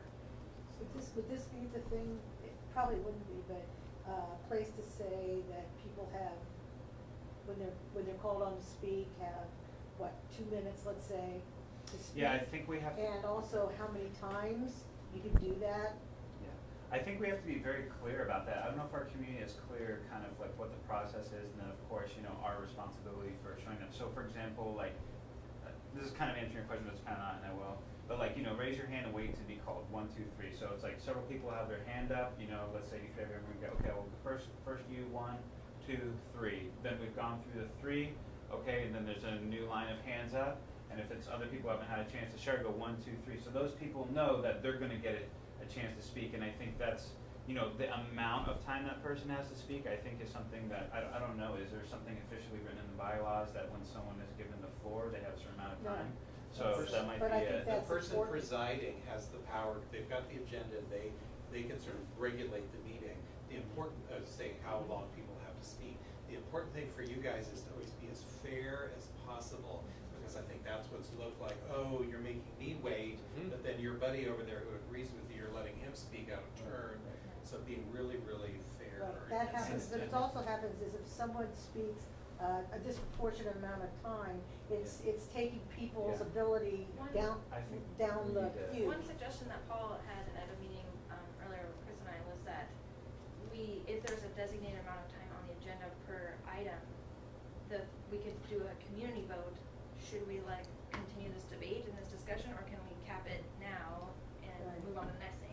So So if that you someone can, has instead something of more to- giving you 2 minutes, but we would have a general Yeah. rule of time and then see if the community wants to allocate that time in I think that discussion. final part is important about asking about that, because also if someone has more to say than whatever it is, the 2 minutes, they could come in at the tail end of the queue if there's still time too, and finish saying something. And you can always say, we want to have everybody have a chance to speak Right. once, and then if you have something else to say, you do exactly what Right, you just. because the thing is, it's not that everybody's trying to dominate it. I think a lot of people just like talk in a long way and repeat themselves, so having a limit is a good thing.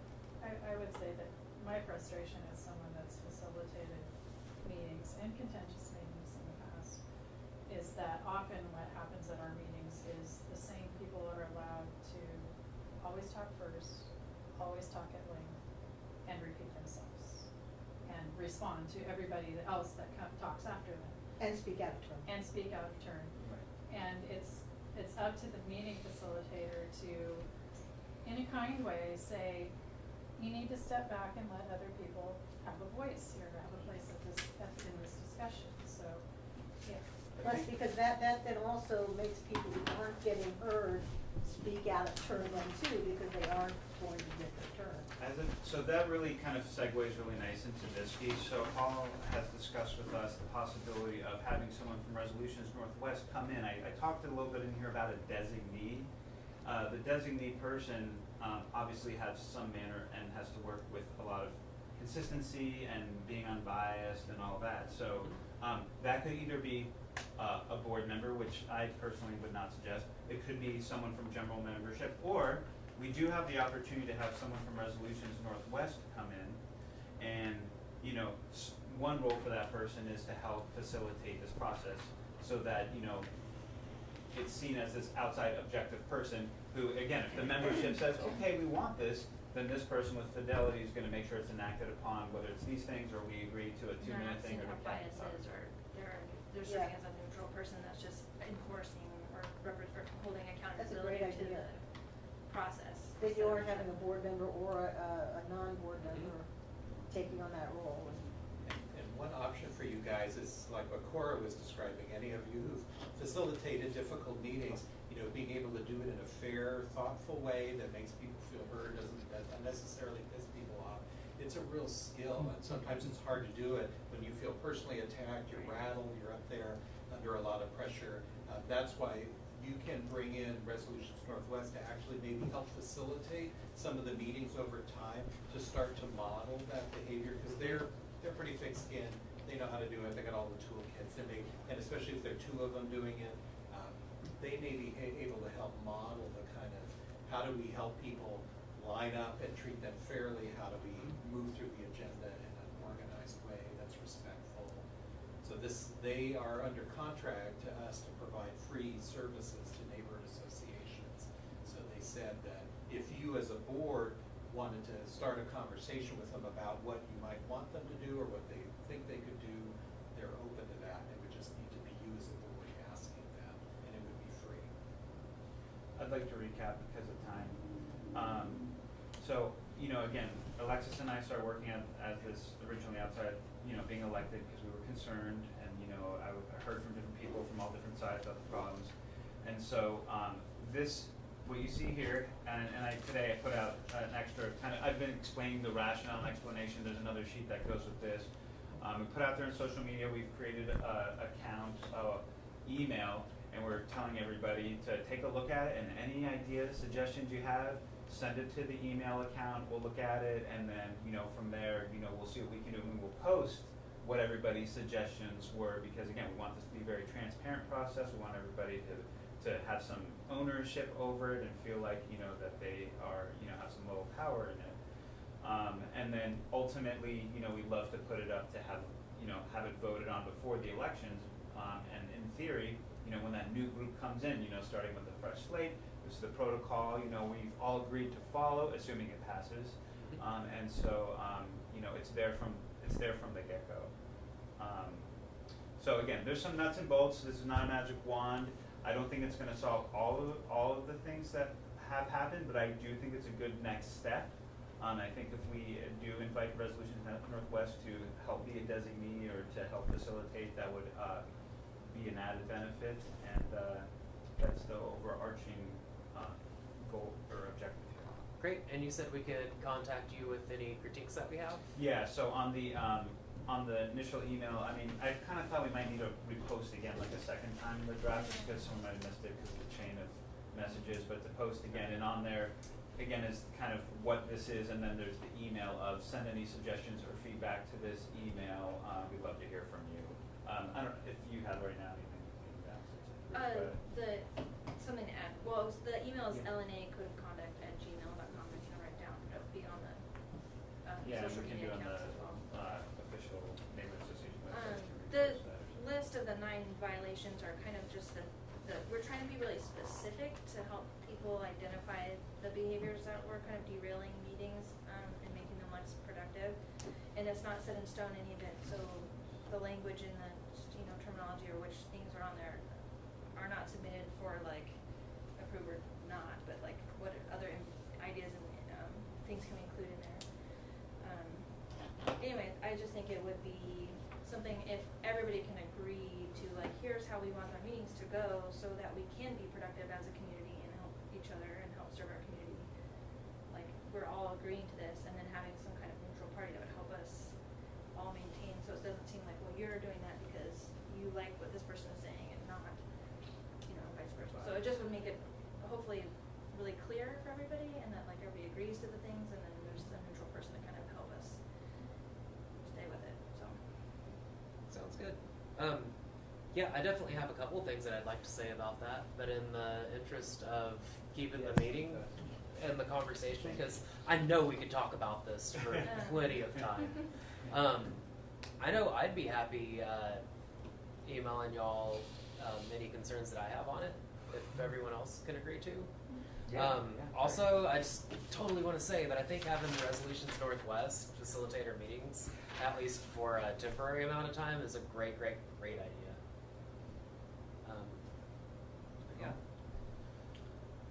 I can remember one particularly contentious meeting that we actually had a person from, I don't know if it was another name at that time. I think it might have been the Mediation Center at the time, before Resolution Northwest even existed, facilitate our meeting, but even they had a hard time with that particular meeting. But that was a meeting where there was a genuine difference of opinion splitting the neighborhood. So I think that what we're mostly talking about here is more personality kinds of things, and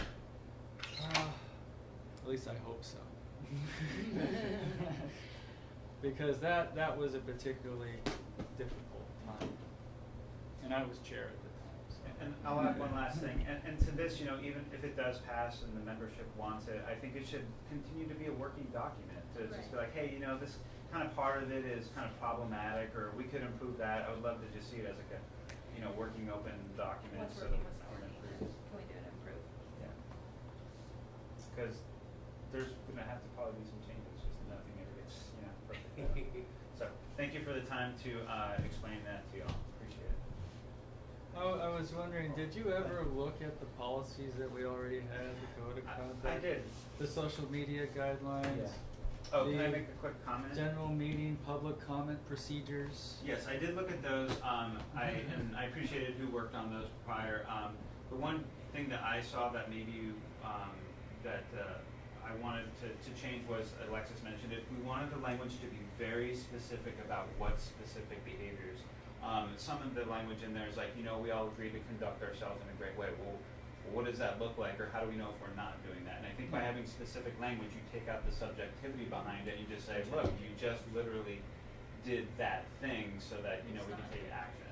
So there's some, I think it's nicely written, but I think the devil's in the details, and so to be specific eliminates any question or, someone feeling biased, because it's point blank right there. Well, I also found that, a multi-page document Right. is not something that, Digestible. even our social media guidelines is a multi-page document. Can I say one thing about social media? I'm sorry, I cut you Yeah, off there. go ahead. Finish. Because I was done. You're done. Again, we've been directing people, and then there's the whole issue of like cyberbullying, and I think that for this board to investigate every single concern of hey, what this person said, I think there needs to be an education component behind that. So I won't speak long about this, but I came across 2 very excellent, and I'm a school counselor. I talk about cyberbullying a lot with kids, but this is specific to adults even. And there's 2 documents I'd love to post through the Neighborhood Association website, or just, I can personally post it all over some of these social sites. One is strategies for, how do you prevent yourself from being attacked to, you know, being a victim of cyberbullying. And there's like, you know, it's clean cut, nice 10 bullet of actions you can take to prevent from making yourself a target. And then the other one is, well, how do you respond to that if you're already in that situation? And it was a very educational piece for me even, and I think if that's the sort of thing we could put out to our community to say, you know, here's what we're putting out here so you can, you know, protect yourself and educate yourself. I think, you know. I'd really like to see that.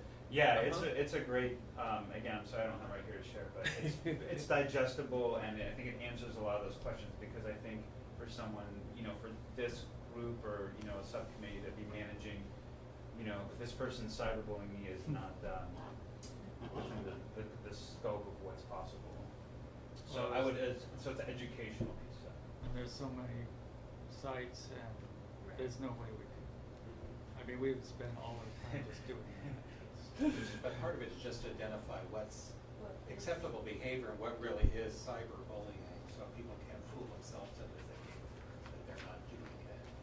But also, I think with the Resolutions Northwest, they just said they needed your board to formally say that you wanted to work with them, and then they would be happy to talk I move to that we them. have Resolutions Northwest come to our next two meetings to either facilitate the meeting or by working with Michael on how he's comfortable with the agenda and maybe facilitation, and or act as a designee if the code of conduct is. Second that. Alright, do we need to discuss it? Well, do we have to decide whether we're gonna have them facilitate the meeting or just talk Yep. about it? That's what I think we should we're, have them. I think That's that's what what we're we're- up to our We're facility, you know, our vice chair. oh, I would acting love chair. any help I can get. Cause yeah, you know, you can tell he's feeling a little underwater It's a lot of at these work. meetings. So yeah, I mean, if we vote yes, then we can help put him in contact, and they can maybe even have a pre-meeting. These are the two people, Sandy and Teresa, would be the ones to contact. But if your Okay. board, like, I think that's what Cora was trying to get at, if you just formally say, yes, we'd like to explore working with Resolutions Northwest. Yeah, yes, please. So we're voting on So, that? yeah, hold on, I need to write this down. Move to ask. Yeah, the only way I know how to facilitate fairly is to let everyone speak as much as they want, as to much as reasonable. meetings, And like, that's the only fair way that I know how to do it. Who seconded? I second. And meetings get really long that way. Mhm. Right. I was that way a lot too when I was chair. You're saying that right. Let people talk. Okay, so I have this down as a motion to ask Resolution Northwest to come to the next two meetings and assist with facilitation. Okay, next two general meetings. Yeah. And then if the next board wants to have them come to the next, yeah, we'll definitely, that would be so helpful for the next chair. Are we voting? We got a second for voting? Yeah, if we don't have any more discussion, all those in favor of having Mediations Northwest facilitate our next two meetings, it's unanimous. So you should decide, I don't know, if Michael, you want to be the person to reach out, I can help you connect with them. Okay. Because I think that's what Ray was saying, that you can sort of say what would be most useful to you and what the group talked about and see what they say. Okay, that sounds great, and I've got phone numbers and emails. I guess their emails would be a fine way to get in contact. And Okay. you've already talked to them about this. Yeah, I talked to them, So they're aware. and so they're aware, and they're waiting for you to contact them, but then there's always that little bit of negotiation where they're gonna wanna know what's most useful to you, how can they best What's support their you. role in the whole thing? Oh, absolutely, and I don't have any problem going on this meeting. So, like I said, if you wanna loop me in, I'm happy to help facilitate that facilitation. Sure thing. I appreciate you being open to help and not just, you know, being stuck on, you know, just, you know, you're thinking about the wider community to appreciate that.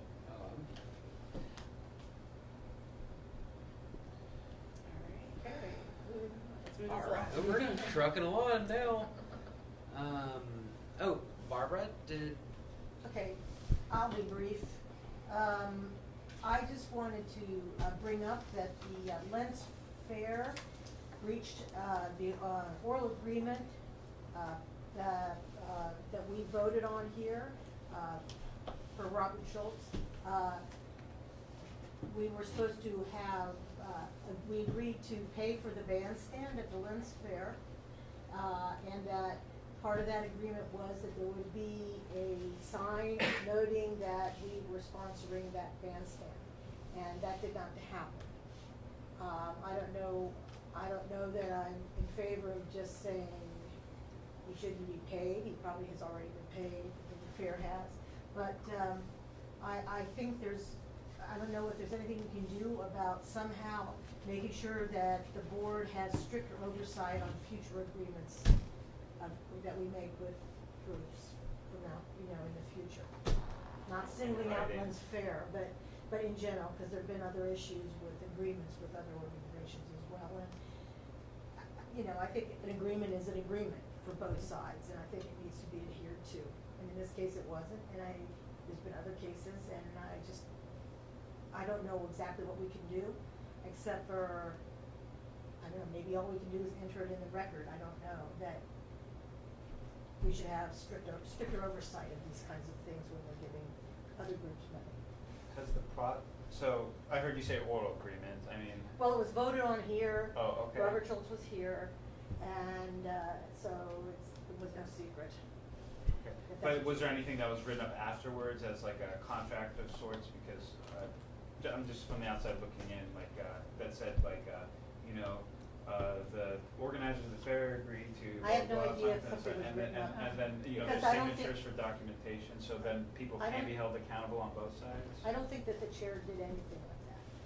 The chair Okay. I mean, in terms of. wrote up anything, or, So in the future, I think that But I'm would, not sure. avoid, any miscommunication or debate about things for both sides, I think just putting. I agree, I think there should be. Actually, we did that with the prior sponsorship of the cleanup, where we agreed to match funds that they raised to pay for the cleanup, in exchange for splitting the donations.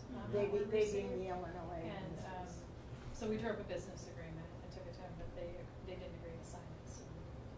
So then, okay. So that, I think that that's a good, having business agreements, but I Mhm. think it was understood that because the past chair had done that other business agreement as well too, that's how she was gonna follow through, because she brought the request to the board. But we don't know if that happened, so. We were presented a budget for the fair, and part of the narrative in the budget was that,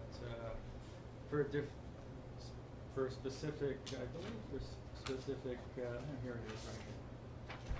Sponsorship of over $100 received one free booth, we didn't do that. Logo and link on website and Facebook page, and logo on posters, so Got none of that either. that's what, was on the proposal, that had the budget for the fair, and then we said, we'll pay for this day. So then the next step would be, assuming there's evidence that can prove that, either side breached, again, we're talking about a specific scenario, not about future scenarios, what would the consequence of a breach be,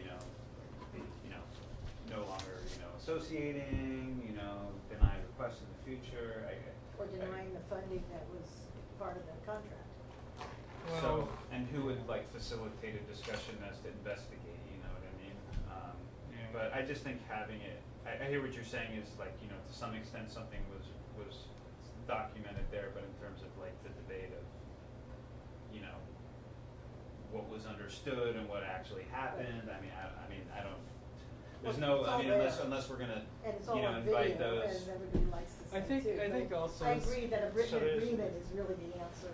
It's Yeah. also- And signed written agreement. It's also complicated by the fact that we didn't put our funds in directly. We have a fund at East Portland Neighbors, which is a 501c3 Yeah. charity, for Lent summer events, and so we asked East Portland Neighbors to fund this. So it's, you also have another organization involved in this So whole maybe guy will sponsorship. mix up because there was a third party. No, Okay, well, I guess, you're basically noting that, It's for the record. for the record. I'm noting that there was no sponsorship noted, at the bandstand or any other place, that involved the LNA, despite taking the Understood. money. Understood. That's a bold-faced lie. Sorry, I'll take my warning. Do you have anything else to say? There was No. there was the sponsorship. I side. guess the- Bandstand. Bold-faced lie. Which part? Your entire characterization statement is a bold-faced lie. It's not. So was there a logo and other things Are you posted? inviting me to speak on this topic? I'm asking the question, yes. Certainly. So yes, the logo was put on the website, and it was an old logo because this group did not provide a logo as asked at the time if they wanted to be on there. The stage in question was not actually delivered. There was an issue with that delivery that included the death of somebody. So I'm sure you'd be gleefully excited to know that there was some problem that we rectified at the time. So there was layers, and had you asked any questions, you would get these answers. But you don't bother. You just make these brash assumptions that are slanderous by definition. So no, we honored our agreements with the LNA. LNA didn't do what they said they were going to do. So a stage was delivered and paid for through the EPN funds that we requested to be transferred over, is that correct? No, Oh, so, there was a death. Some guy died. It's outside of my control. so then we should then recover that money back to EPN, is that correct?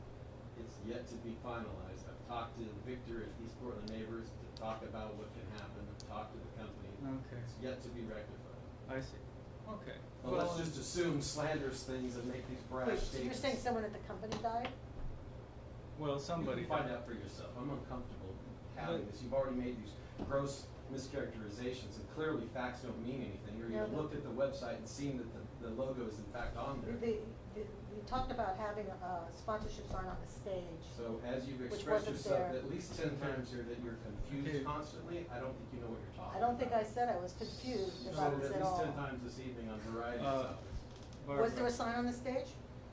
Barbara, he just indicated that they had to get another stage, pay for it another way, is that correct? Yeah, it had to be secured last minute, first Okay. thing, absolutely. So- Doesn't present a sign. So, That doesn't have to do with the so sign. well, the thing is that we didn't pay for that stage.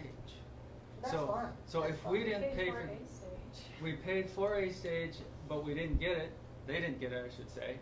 And so then we need to work with But EPN to. we didn't organize that vendor agreement either, though, that was organized by the fair organizers, so it's, you know, we held up our end, we paid for, No, you in fact didn't. we paid the invoice by the vendors selected by the fair organizers, and so that's, you know. Well, I think this is something we have to talk to Yeah. EPN about, because ultimately, that's where the money came from. Yeah. You know, I mean, actually, ultimately, the money came from previous events that raised that money for these kinds of purposes. But the point is that clearly the stage that was at the event was not the one we paid for. So, It goes beyond that, is this whole sign thing. LNA never supplied a logo. That was literally what we were saying. You gotta supply a logo so we can add it to this. 'Cause I don't know which logo y'all are gonna decide to use. The old grainy one that I have that doesn't actually capture well, or something better. Y'all never did that. I made that very clear. Y'all need to send a logo. You never did it.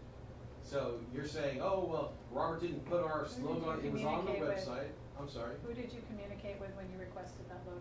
This board in its entirety, it's on What- video. Who did you communicate with?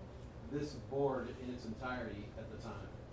At the time this whole thing was discussed, that's the first thing I said. I'll put your logo on the website, you have to send me a logo. I say it every time, I've said it to every sponsor we have on there, I said the same So- exact thing. What about the But- sign but- on the stage, though? Show me in Okay. the record where there was a sign on the stage, and I would happily address this topic. Okay, I don't think it's worth discussing anymore. yeah. Right, because I'm defending my reputation and myself against your nasty No, allegations of that black was what we facts. voted on. So, It's, Um, this is so- unnecessary conflict, and we held up our end of the deal, and, I feel like there could have been better communication about the logo, again, with the business agreements. The person that presented the request didn't follow up, so they're no longer on the board, but the fair organizers could have recontacted people and say, hey, we didn't get a logo yet, so. My goal here is just that in the future that we have more business-like approach to these things. So like as Chris said, have a written agreement. It does seem like, because of a death, there was circumstances that were beyond all of our control that occurred here. So, I think that, well, there's not much you can do about that. And so, I think since the fair organizer had to organize another stage, I would assume more expensive because it was last minute, but that's just an assumption on my I part. mean, we can get it, yeah. Wednesday, we have an open meeting on this topic. But, and so as a result, the stage that we ordered was not delivered and was not the stage that was order at. it, though. Well, I wanna make that clear, okay. that wasn't the ours. fair organizers. The fair, arranged okay, it. the stage that was ordered as a result of a payment Yeah. made by EPN Yeah, to a particular vendor was not delivered.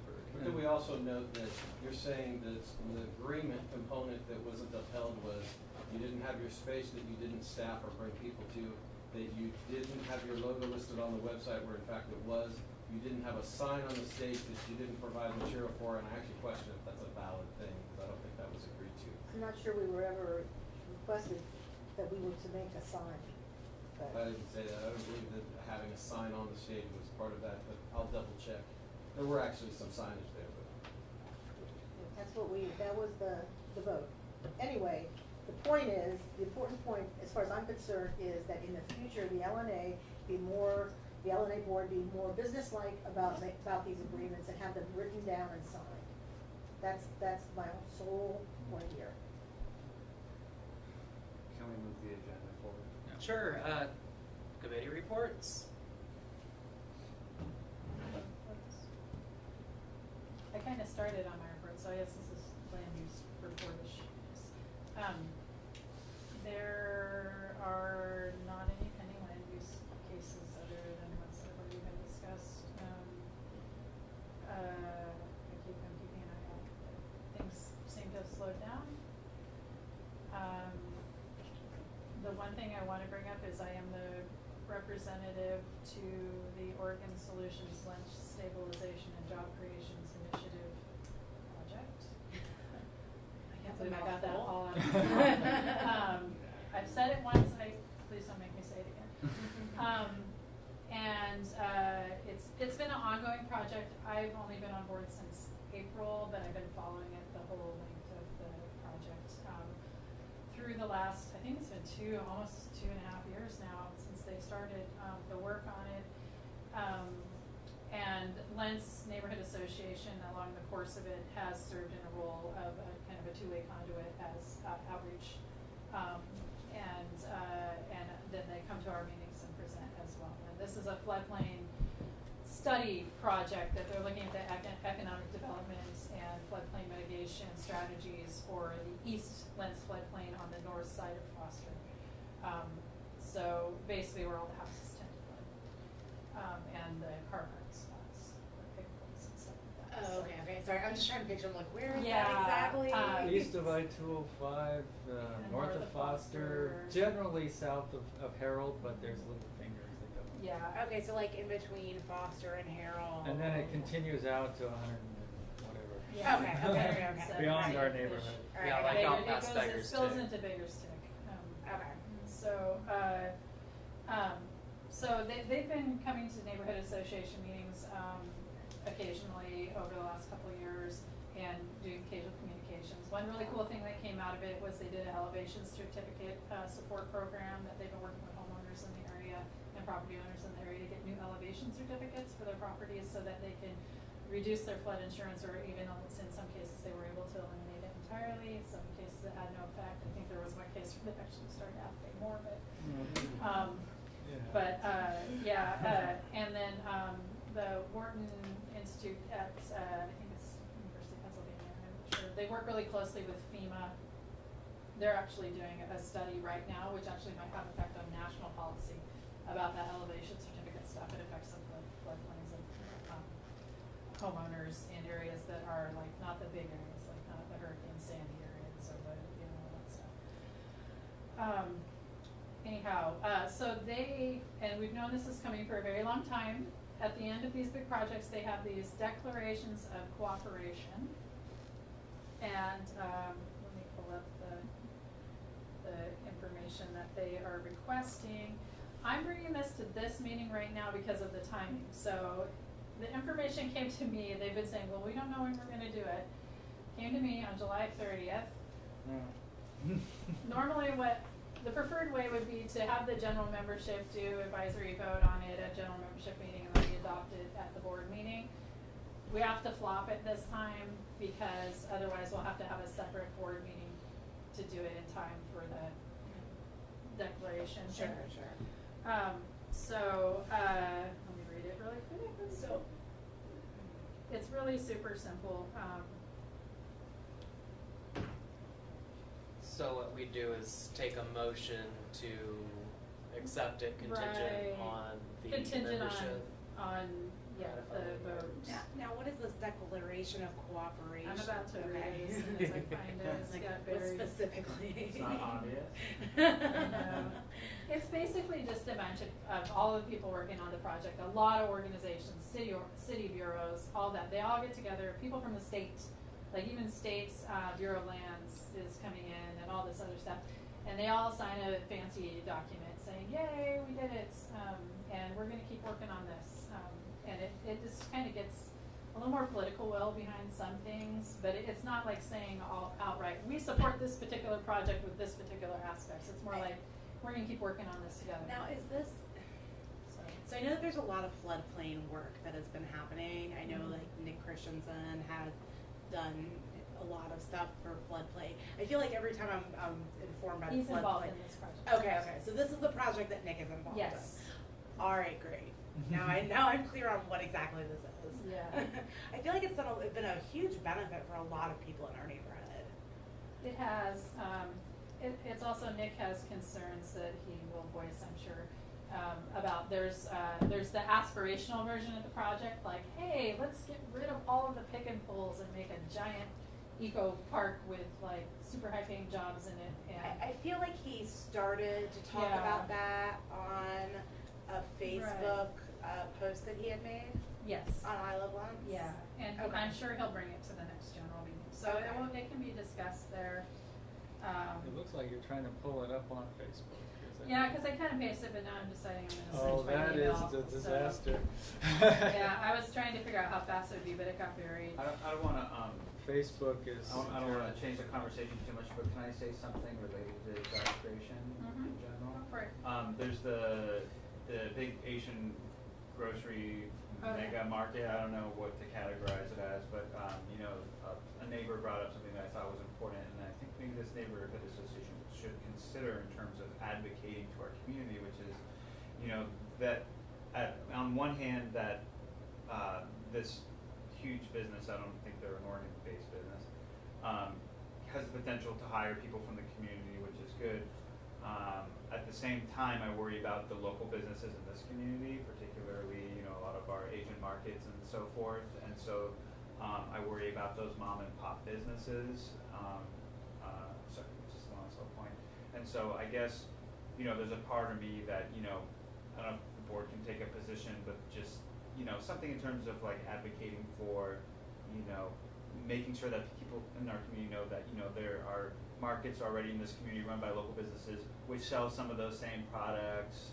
So the underlying thing is, you know, obviously people have their free will, but just to support our local businesses, because what I would hate to happen is, you know, everybody would just go to the new big shiny fancy thing, and then, you know, our mom and pop businesses that sell the same products, you know, get wiped out. So anyways. I think it would also be great if someone to encourage them to hire locally. Okay.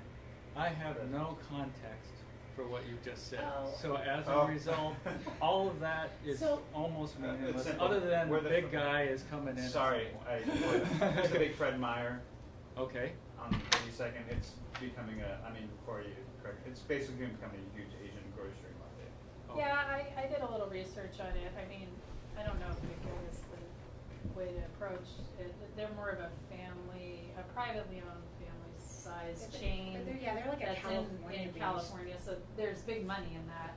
But it's similar, like, the folks that own World Market and Yahala and the market next to that and Barber World Foods, they actually have similar family I actually felt like this is arrangements. bigger because But it this is does- because this particular market has markets in California, Nevada, and Texas. Oh, they are that much. They are that much Oh, bigger. wow. And Yeah. they're Their not- website is really disorganized. And technically the business isn't World in Market's Lentz in either, Texas. right? It's not. It's It's in in Foster Powell. I thought that was So, Mount Scott Arlene. I just No, think it's about on our the mom and pops. Foster Powell you know. side. Thank you. So- It's in, yeah, it is in And the other Foster. And I Asian don't market have that's any- right Yeah. across the street. But I think it's like, we can support all of the, and partner with Let's Grow as much as possible to make sure that businesses in our business district are supported. So. Is there an Asian market in Lens? Yeah. There's already animal food value. There's one Where right is across the that? street from It's On on Inslee. Inslee, so you know where About Top to 83rd Bottom and is? Inslee. Oh. Right next to, right across the Yeah. street from Top Top to to Bottom. Okay. All right. And there, I mean, is that really the only one, or are there some other ones that aren't necessarily There's food-based that sell probably products? Because I know some of the Asian markets, like I'm just comparing it to Fubon, you know, they sell implements and all that kind Well, of there, stuff too. there was one at That's the Eastport Mexican Plaza, stand, but I that's think the- They're Oh, not. no, yeah. that's the, it's a Sprint store now or something. yeah, like it used that. to, they used to sell things there, but, We used to call it them racket, cause when they installed the sign, they switched the R and A, so it was MRA. Yeah, but they're not there in Eastport Plaza. They're not there anymore. I mean, I've not lived in But, one, you know. but, you know, you have a legitimate concern for the market that actually is in our neighborhood, which is right across the I got- street. Yep. Can we give it back up? Yeah, Okay. go ahead. Sorry. Anyway, You're okay, good. cool. Thanks for following. Anyway, okay, so this is what they submitted that they would like us to agree to, when we sign on this declaration of cooperation. So, Lens Neighborhood Association. We'll underline. The Lens Neighborhood Association has been organized to enhance the livability of the neighborhood and Portland by establishing and maintaining an open line of communication and liaison among the neighborhood, government agencies, and other neighborhoods. The Lens Neighborhood Association commits to Portland, continuing to be a two-way conduit for sharing information between the Lens Stabilization and Job Creation Collaborative and its successors, and the Lens community, including scheduling meeting time when appropriate. That's it. That's it? That's it. Oh, I think Okay. that's fine. That's fine. I mean, So do we So have a they want motion us to to- provide information to Lentz And let them come to our meetings and talk and provide. about their projects. I mean, I think because it's That's- benefited so many people in Lens already, like I think it's fine. I don't see an issue with it. They're coming to inform, Mhm. just information. Yeah. And we are to inform them. That's of all things we that would we- be agreeing to by Right. signing this. So. It's just a free flow of information. Yeah. Do we have a So- motion to sign it? I so move. Okay, a second? I'll second. All right, we got a motion and a second to, bring this before our membership to see if they would like, these nice folks to come over and provide information, to Lentz about things that are going on in Lentz. Do we have a just say, discussion? it's like we sign it pending Oh, yes. the result of the vote of the general membership. That way we don't have to vote on anything, so. Okay, yes. I don't hear any objection. Okay, so friendly amendment, to sign, I'm sorry. Give it, it has a name. The Lens, the declaration of cooperation for the Lens Yeah, okay. Stabilization and Job Creation Collaborative. Nope. That. I thought I'd be able to do it. That's but why I can't. said so move. Okay, so pending the membership accepting to send this declaration to the nice folks who want to come out and talk to us, or the folks. I don't know how nice they are. I'm sure Laura does. There actually are. Yeah. So, do we need to have any more discussion? No.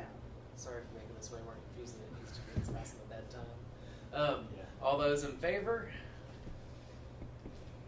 Unanimous. Okay, so what's next on the agenda?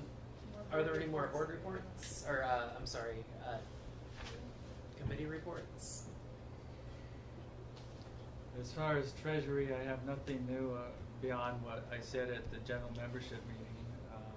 Unless you want me to detail all of the payments that have been done I don't over think the last several months. I still haven't paid the PGE bill since, so I gotta do that. And then we do have, it's already in our budget to pay for the annual report.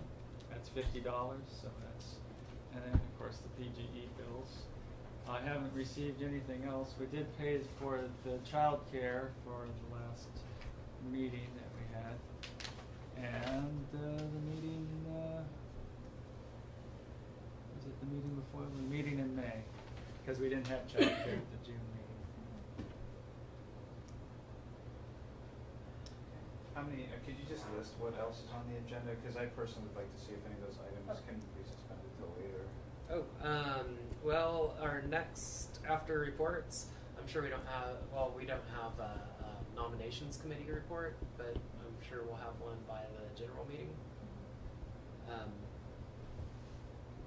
Yeah, so we just need to pick an acting secretary and registered agent for our annual report paperwork that we need to send in. It's currently late. And then we need to set the meeting agenda for our next general meeting. Those are the two things on our that's left on the agenda. Is this like something that's time sensitive and money contingent? Well, okay, let me put it this way. Once we submit this, it gets entered in the records at the state. We can then switch our check signers from the former chair and former secretary to our acting chair and acting secretary. So we need that in order to access our accounts properly without having to go to someone who is no longer on the board. That's part of the reason why it's difficult to pay these bills. Is this something that entails a discussion or just sign the line and that's it?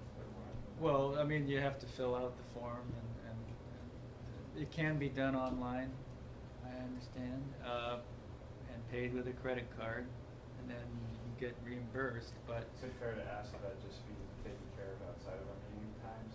we have to select who we're going to put down as, now our president is whoever is the acting chair, and so, but we also need to have an acting secretary, because that's one of the things we're required to have, and a registered agent. Right now, our registered agent is our former chair. And so as far as registered agent, I would move that we have Victor, what's his last name? Salinas as our registered agent. Second. You know who everyone knows who Victor Salinas is? He is the executive director of the East Portland Community Office.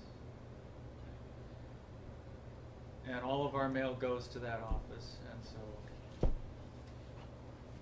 Would you put out the motion, right? Can you put out the motion? Yeah, we have a motion and a second to have Victor Salinas be our registered agent with the state. Do we need to have any discussion other than, I think Victor is really nice and responsible and he receives our mail. Okay, all those in favor? Unanimous. Okay, now we have, now it says president, which is usually the chair. We don't have a chair right now, we have an acting chair. So basically we have an acting president right now. And so that pretty much is going to be Michael. So that's clear. We need an acting secretary. I don't know if it'd be good for any of the temporary members to be in that role, because then you're going to have to update it again. Well, We're it's gonna have gonna have to to happen anyway. The other thing is that the people that we have written down as the president and the secretary are the only people that our financial institution will accept as check signers, which is something new, but that's what we had to deal with, and the reason why we had such a hard time changing our check signers the last time. Is And that- that's the bank's policy? That's the bank, that's their policy. Loud and clear. So we have to have this put in order to maintain our corporate status, because it's an annual report, but also to update who the president and, or in our case, we're gonna say acting president So and acting secretary. So somebody in this room needs to fill that role right now. Yeah. Yes. And we would also agree to be a check signer. They should be willing. Not do it, sorry. And would also be willing to be a check signer. Oh, I'm sorry. So the acting secretary means being the secretary. And it can't be the treasurer. When you say acting secretary, you mean taking notes and doing the minutes and everything too? No. Seeing to it that those notes are taken. Mhm. See, you know, when you're a secretary, you don't necessarily have to do it yourself. You just have to make sure that it gets done. You can delegate. And then the thing that Paul gave us, you know, it's just exactly kind of draft, distribute, finalize meeting minutes, submit minutes. He said that you could delegate as long as you make sure it gets done. And then, you know, maintain organizational records, and then the part he said is this person is going to be a check signer for any financial business that. Yeah, because those are the only people that our financial institution will accept as check signers, the ones that are on the state record as the president and the Understood. secretary. So someone to sign checks too. So right now, we would have a acting president, and we would probably have to write it down as acting. If I don't have to be an actual secretary, because I would not do that well, I'm willing to do that.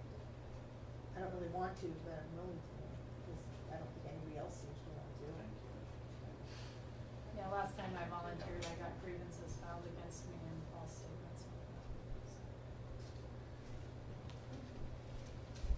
Thank you. So Okay. what, now what? What do I do? We gotta vote on it. We have to vote on it.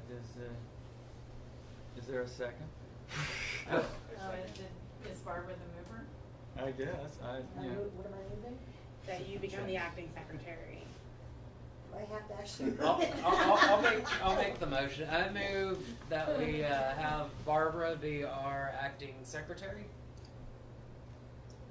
Unless somebody else wants to do it. No, but you already. Really, if someone you're else seconding. wants to, I would be happy. I'm seconding. For a second.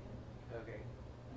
All those in favor of Barbara being our acting secretary? I'll sit out the vote. So All 6 those yes, 1 opposed? abstain. Abstentions? Abstention. Never Okay. raise your hand. Thank you. And I've got a Okay, couple so our- copies of Southeast Uplift secretary packet, if anybody wants. Sample minutes. Can we? Oh, wow, that's. Well, here, this is what you can try and Oh, God. recruit someone to do. Oh, yeah, you hang on to your one and then, no, hold on to that for whoever you appoint to be, Or if you wanna delegate maybe. Yeah, if you're gonna Yes, have them take agenda stuff notes. really fast. Can we do it really fast, or can we do that over email? I mean, like, can we do it in the next 5 minutes? We've got to approve the agenda. We don't have to approve it, we just have to get everything on the table. Okay. We need to approve. The general membership accepts the agenda. We need to propose the agenda. We need to propose, yeah, so we need to propose all the stuff we need to propose. And this is the last thing we have to do, and we can do it really quick. Yes. All right, let's do it. So I just wanna sum up what I heard during the meeting, so we're going to do the neighborhood coalition discussion. Yeah. I have a request from Mindy Brooks at, oh, come on, Mindy, have a better signature.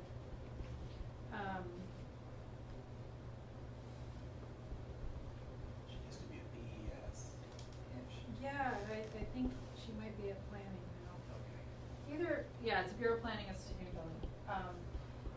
Has requested 20 minutes on the agenda, to do a presentation on the, environmental zone overlay code updates. So 15-minute presentation and, 5-minute Q&A. Sounds good. So, is everyone cool with that? We're discussing agenda items. Yes, Yes. for the August 28th, general membership meeting. 28th. That you need a whole chunk of time, right? Well, yeah, I mean, like, I don't know how much time to allocate for the, That's for the budget season. coalition, but I feel like it should be quite a lot, cause there's gonna be people with questions. 45 minutes sounds great. So this is for the general. So, Alexis, is this, was this the date, because we wanted to get a vote on, you know, like I said, we're gonna update this based upon people's feedback or whatever, so think of the timeline. Like I said, I'd love to, if it does pass, get this passed before the new board is, with a clean slate. So would that be at this next general, or is there another general before the election? The annual, we can vote on things at the end of the meeting. Right, but this is the only one prior to the general, so there's one more in August, and then September is the annual, When's the annual? I know we talked about it already. September 25th. And that's when the elections are happening. That's the election. So would you This wanna is quite present and then, vote on it at the annual? At the annual? I think so, yeah. More So buy-in. present it at this Yeah. one, or? Presented at the next Okay, general. so do you want, how many minutes do you need? 30 maybe? I don't know. Some, any other So, follow-up? that's a full agenda right there, because we've got, between the VES and that's 50 minutes plus 45 minutes, and that leaves welcome introductions, public comment. Great. And this is, sorry, the date on this meeting is? August 20, 8th. 28th. 28th. 23rd. No, it's the 28th. What? Wait. Right there, there's your calendar. A real calendar. Oh, The no, I official. keep- I I've keep got the thinking- same oh, one. I haven't 20th, cracked it sorry. open See, since because I got it. because there's a 5th week. And, involved, as set, like is the that a last- 6:30 or 7, I think 7:30 start It's time? at 7 o'clock. 7 o'clock start time. And then 2 days later, we have that board orientation type, Very cool. what it is Yeah. to be a board meeting. Oh, yeah, Board ma- Well, so we have to, we have We have to to talk, discuss we have to the- discuss the election. And, everything related to that. Right now? no, At the the general, general- the next I was general like, meeting. did you just drop a bomb or what? At What's the going general on? membership meeting. No, we almost It could forgot be about mostly elections. announcements Okay. on how, Yeah, that's what I was announcements. Paul, you'll be coming to the next. Yeah, but we gotta general make meeting. sure that Yeah. it probably will take longer than a typical announcement. So would that go under committee Well, reports? They would go under committee reports. Yeah. Well, just make sure you call it out so that we remember that. And at to that do point, it. also discussing the educational event Yeah. will be part of that. So is the educational event gonna be part of the nominations situation, or is that gonna be I something? think Time, it's we can separate. take it from the school thing. I think there's a It's very important connected, but it's question. separate. Sorry, can you state that again? That was important. Oh, is the education gonna be part of the nominations committee, or do we need to set up Or- another committee, or? Or is this board just gonna handle that piece? I think that Barbara, didn't you volunteered. say you were going to Okay. pretty much Okay. take care of it? Is that And- right? You're gonna Yes, help but I actually wanted, face I these wanted things. someone else on the board to, participate with me to some degree at least. Okay. And everybody's looking at me, I do not have And any I'm time not in my looking at you, schedule. I can help- until, I can- like, Even in terms of December. advice, suggestions and Uh-huh. other things, so I'm not having. If you to- wanna bounce like questions off of me and something like that for feedback, I'm open to that. Help with distributing flyers for the event. I think I'd be appreciative if everybody, like I said, could kind of take Yeah. a designated area We in were that all on regard board too. for outreach, right? Yeah, we're all Yeah. on board for Okay, outreach, I good, just don't have good. much time to I've go. got my on it. staple gun. Agreed. So yeah, I mean, in terms of like just Oh, you should have seen Barbara's eyes when I used the staple Oh my Yeah. God, I Her never. eyes went like this. I hate love them, they it. make me nervous. So if you Yeah. wanna just contact me for consult about how to run it Yeah. effectively or something, I'm happy to we can check in on a phone call or whatever. Well, it's more just the organizing aspects. I do Okay. wanna, I should have mentioned it during the treasury report, we still have 2 outstanding checks, is that You correct? can't sign it anyway yet, so. Of, Okay, 400. But hey, can I sign that? Well, yes, but it's not recommended Should to I sign a not be check. there? Michael can sign. So, Well, Michael would sign it. oh, you don't need 2 signatures, just No. one? Oh, okay. Just one signature, yes. I mean, I don't know very many financial institutions that even bother looking for 2. You can do it as a procedure, but frankly, they'll accept a single signature on any check, as long as it's a check signer. Okay. And that's the unfortunate truth about that. Yeah, so it sounds like we have a full agenda. Yes. I put the code of conduct first, I think it makes sense. Yes, Barbara? I just have one question about the secretary stuff. If Uh-huh. I'm actually gonna be getting someone to do the secretarial work, Mhm. cause, does that have to be a board member? Yeah. Anybody who's good at that? It has to be Also, someone you You- trust to do you your need to job well. submit- You need or to do look over their stuff and stuff submit. well. Also, I know our former secretary still has a lot of our former minutes, a lot of our minutes of previous meetings, and I'm not sure exactly where we stand on all that. So I don't know if any of you know. Has any of that been submitted to the East Portland Community Office? I have no idea. We could do a records request. I'm sure they'd let us know. Well, I'm sure we don't need to do Might be anything a quite that formal, but, Backwards way to. I mean, I will ask Lacey, and I did ask her, in fact, at the last meeting, but I haven't heard back from her. But I don't know what's outstanding and what isn't. I never, I don't, never kept track of that stuff. Hmm. Nobody did? is there anything else? Or are we done? We're done. We don't need to have the order right now, right? You just need to say maybe Yeah, adjourn. no. Meeting adjourned. Last penny.